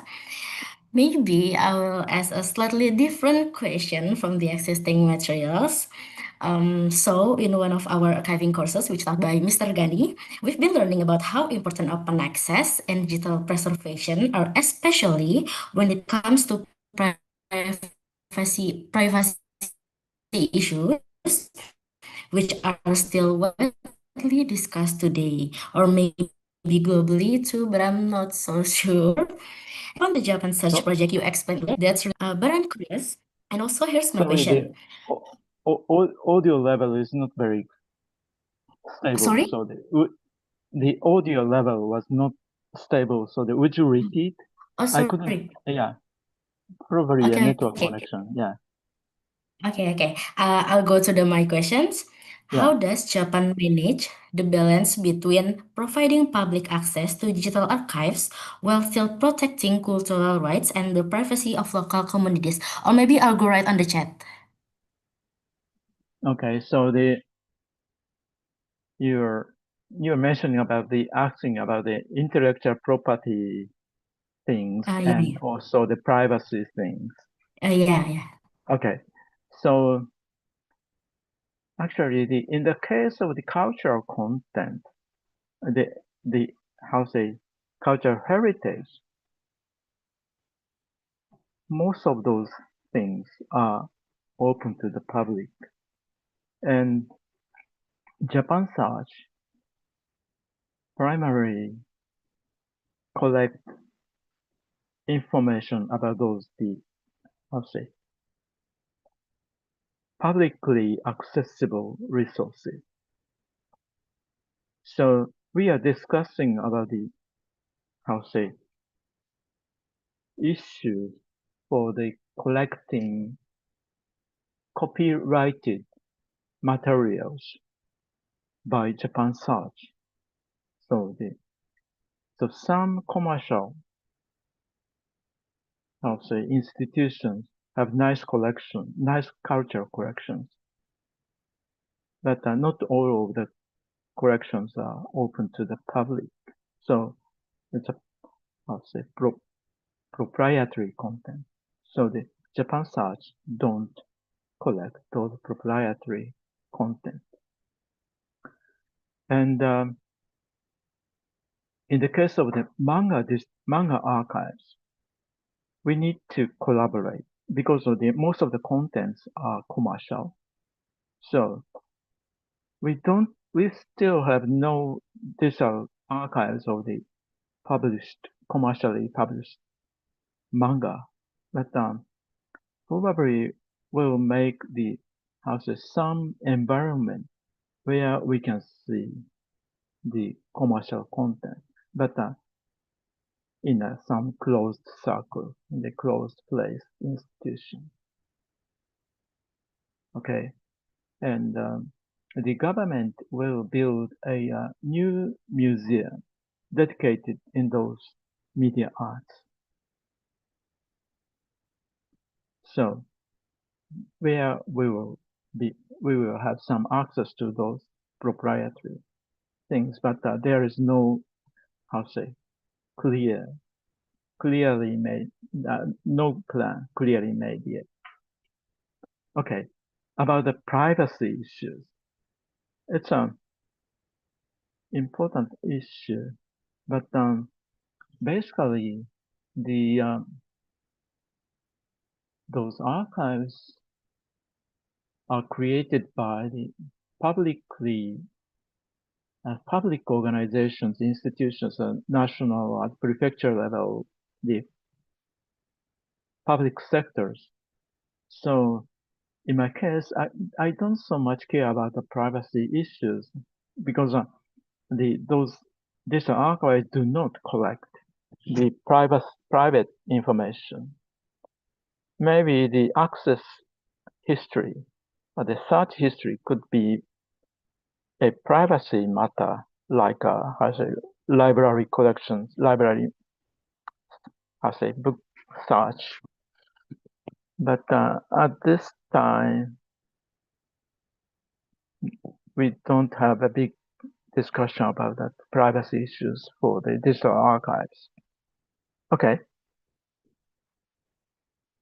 Am I answering your question? Okay, Queen, the answer is clear. Okay, clear, sir. Thank you.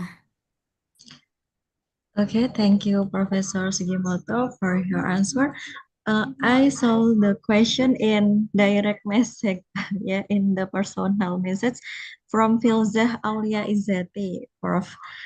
The question is, how is the Japanese government addressing the challenges of using AI on archive, given that AI has the potential to imitate and infringe on copyright, especially in anime? Yes. Sorry, would you repeat? Okay. How is Japan's government addressing the challenges of using AI and archive, Okay. especially in anime? Okay. So I will copy the question okay. in the chat. Okay. So actually, I have no good. I think I have no good question to the answer, but to the question. But for the anime,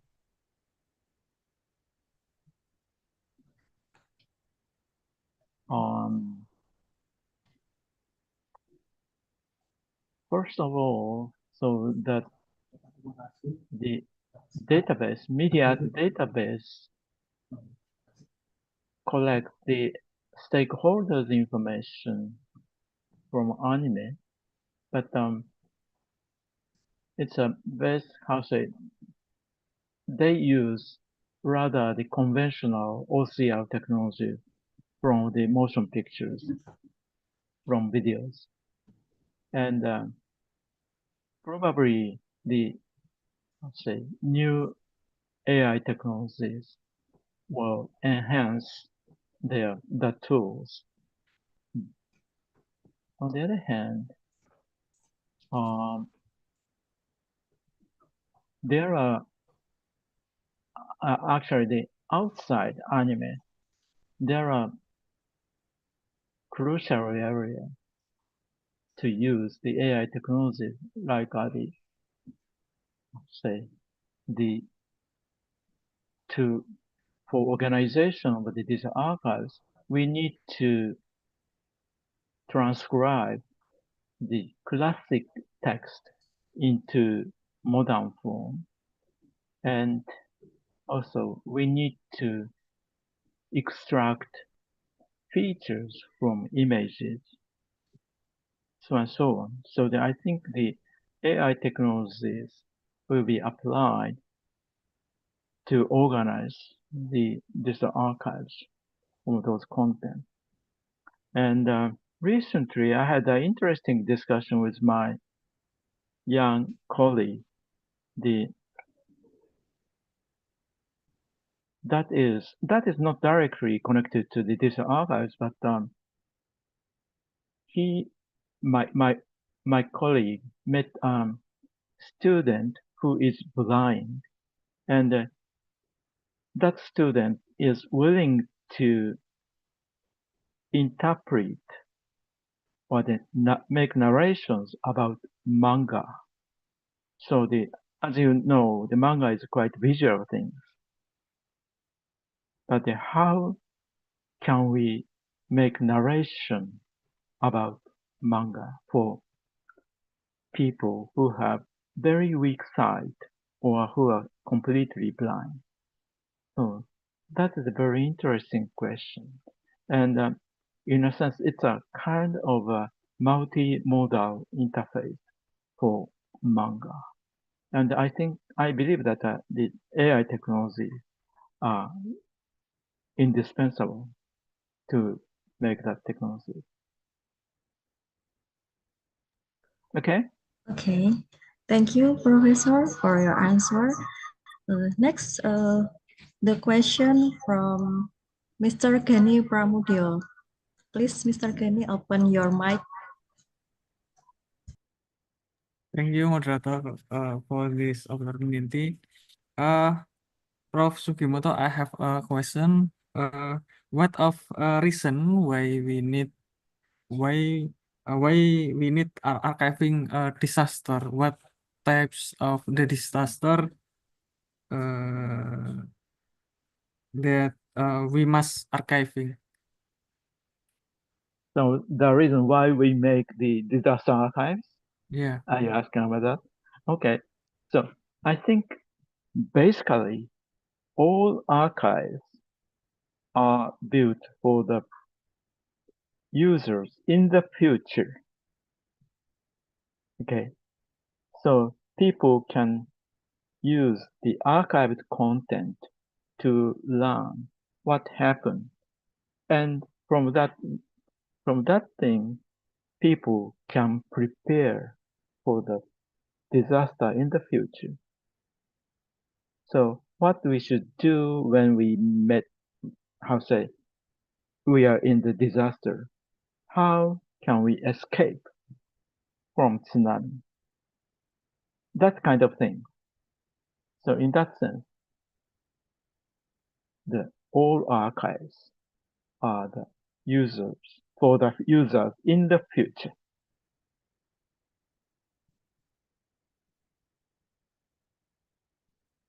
Thanks, Prof. Yeah. Even the game archives or the manga archives is the same.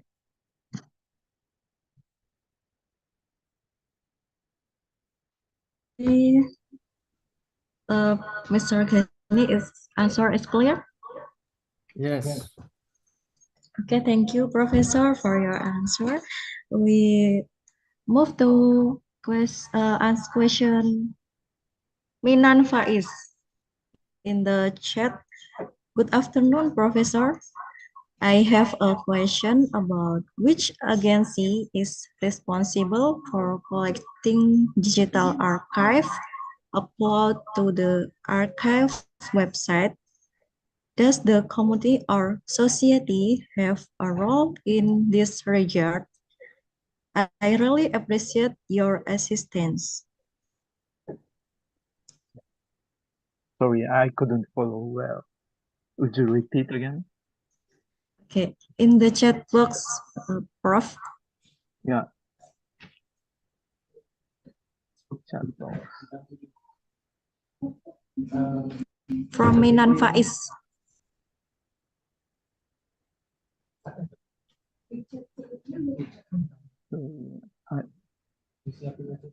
I don't find any message in my chat box. Oh, in the direct message. Okay, I will copy the chat.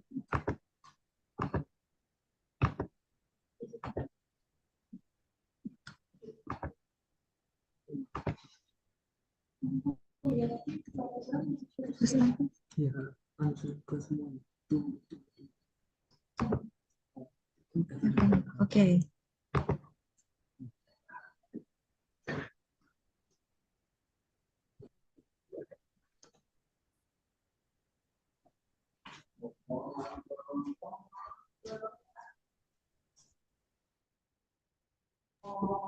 Are you see the question in the chat Okay. box? Okay. Yeah, I'm reading that. Okay. So I think there are many different cases, and so, for example, the National Diet Library and the National Archives of Japan are building their digital archives, the big digital collections. Okay, and that is in a sense, that is high end. But on the other hand, the many small libraries in the local community are also building their digital archives of their cultural content, historical content in their region. Okay, and basically, in the case of those small community digital archives, those small, say, regional or local libraries are working on building the digital archive. So, in that sense, that small institution is the primary player.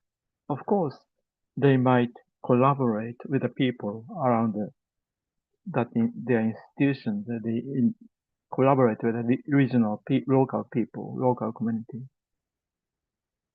And okay, so let me check that question again. And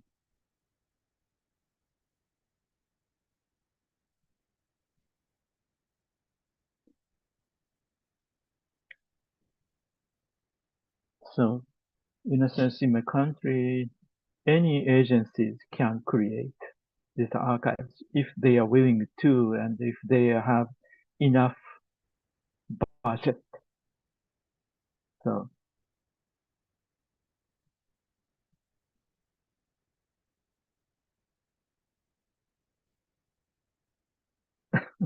probably not, my answer is not very clear. So anyone can make. Okay. So in the case of the Professor Watanabe at the University of Tokyo, he collects open data and he creates digital archives. So he uses data open to the public. Okay. So that is another example. Is this okay? Okay, thank you for your answer, And Professor. and the next one? Yes, and question for Dwi Indri Listiasari. Yeah. In the chat box. Yeah. In the context of intangible cultural heritage, what is the difference between a recording of a performance and the knowledge or skills behind it? Okay. Very, very, very nice question. Okay.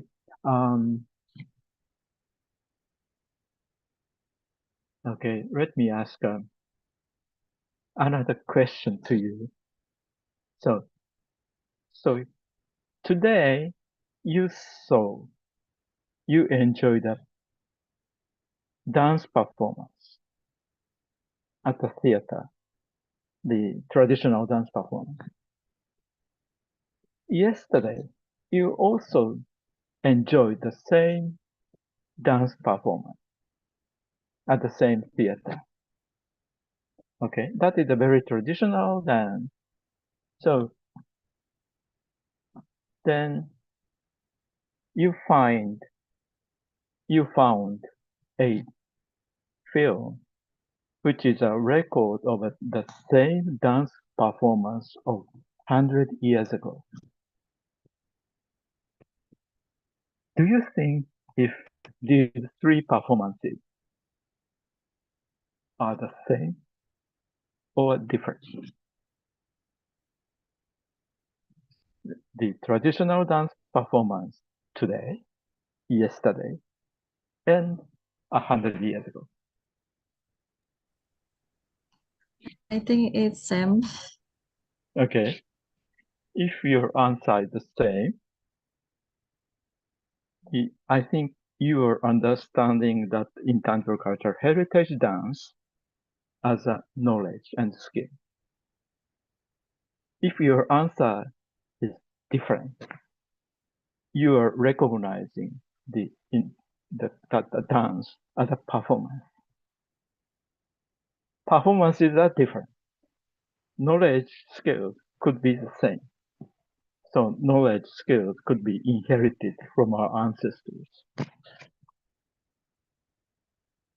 So this is my answer to this question.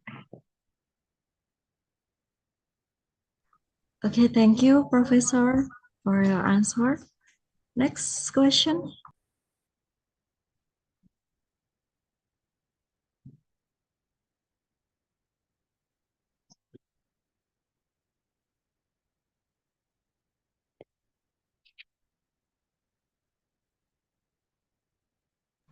Okay, I want to ask for your um what about privacy data if the archive are accessible on the internet, Prof? Sorry, not in the chat box. Okay. Okay. Would you repeat? What about privacy data if the archives are accessible in the internet? I will in the chat box. Okay, first about the privacy data.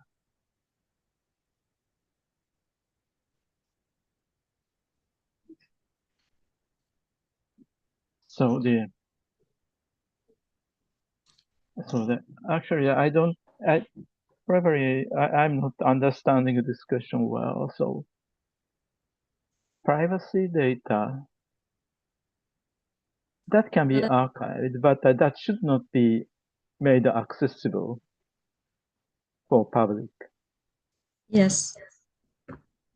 Data is open in the public. What about the privacy? So in a sense, digital archives requires access control. So it's an access control issue. And that access control issue is not limited to digital archives. For any information system, access control is an important thing.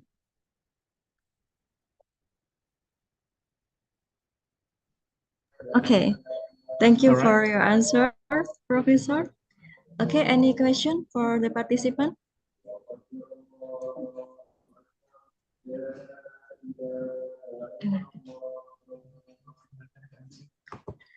Okay, no more question. I think that's enough for the Q&A session.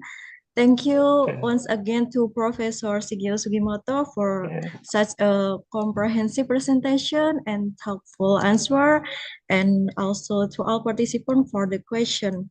To conclude our presentation and Q&A session, allow me to give brief summary of today from Professor Sigio Sugimoto presentation. We can conclude that digital archive and metadata play a vital role in preserving cultural heritage and knowledge, both tangible and intangible. The Japan's experience in various digital archiving projects demonstrate that successful digital preservation requires strong metadata model, cross-institutional collaboration, and careful attention to challenge of sustainability and emerging technologies such as artificial intelligence. Therefore, digital archiving is not merely a technical process, but a long-term strategy to keep human knowledge alive across generations. Okay, this concludes our visiting professor today. On behalf of the committee, I would like to sincerely thanks for Professor Sigio Sugimoto for his valuable presentation, as well as all participants for your active engagement in today's discussion. Okay, we have the insight from Professor Sugimoto will be beneficial and inspire us in advancing digital archiving and metadata practice in the future. With that, I officially close the session as the moderator and now the event back to our Master of Ceremony. Thank you. Okay, thank you for the moderator for guiding the session so well and for Professor Shigeo Sugimoto for the presentation. Before we move on to the next agenda, we will likely inform to all of the participants to fill out the presence form that already been shared in the link in the chat box. Okay. And the next agenda will be giving the certificate of appreciation, which are certificate of appreciation, plaques, and speaker certificate, and we will take documentations for every items. And for Professor Shigeo Sugimoto, with your kind permission, we would like to capture some photos or screenshots for documentation of this every items.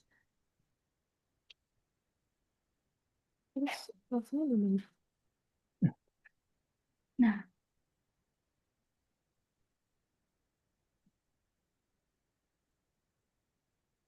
Ini. Oh, ini. Thank you very much. Ini. Ini aja. Okay.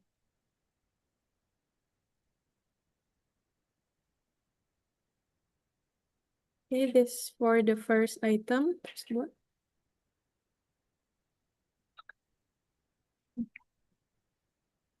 Okay, for the next item, I'll be screenshotting this.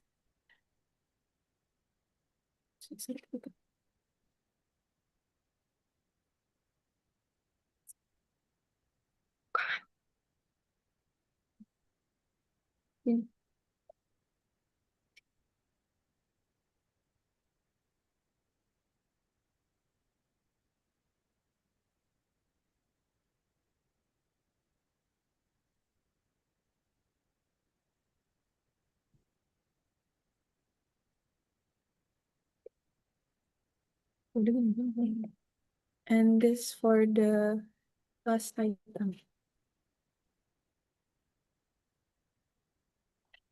Stop sharing.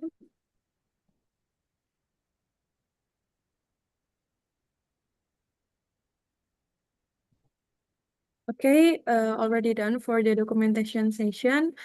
And okay, thank you very much for Professor Shigeo Sugimoto for your time and highly insightful presentation, and for the moderator also for guiding the session so well. We have now reached the closing of our event. Thank you for our participants for your enthusiasm in this visiting professor event. May everything gained from this event bring benefits in the future. I, Shalsha Ramachayani, as the Master of Ceremony for today's agenda, will respectfully take my leave. Please accept my apologies for any mistakes in words or actions, and thank you for your attention. And we will like to remind for all the participants to fill out the presence form in the chat box before leaving the Zoom session. Okay. Assalamualaikum warahmatullahi wabarakatuh. Thank you very much. Arigatou gozaimasu. ありがとうございます。Terima kasih. Thank you. Thank you. Thank you, Prof. Sugimoto. Thank you, Prof. Video. Backgroundnya, background. 3 setting. Thank you. Yang mana, yang mana? No, no, no, no. Yes. Ya, udah. Dah. Udah. Udah belum? Stop recording ya? Gak di Oh ya, stop recording dulu. Udah. Gak apa-apa. Aduh, ini pada tidur ini kayaknya. Assalamualaikum. Yeay, Kak Ariel, kenapa tuh? teman-teman, pada tidur ya? Yuk, bangun yuk. Ngasal mulut Ojan kan. Kenapa? Apa Ariel? Aku kata Kak Ariel emang. Asal mulut Ojan. Ya Allah, selesai juga. Alhamdulillah. Ih, kayak ngomongnya nggak beraturan, malu. Santai, yang penting berani sebenarnya. Semoga prof-nya nggak Waktunya kenapa-kenapa. sampai kapan? Udah. Seminggu.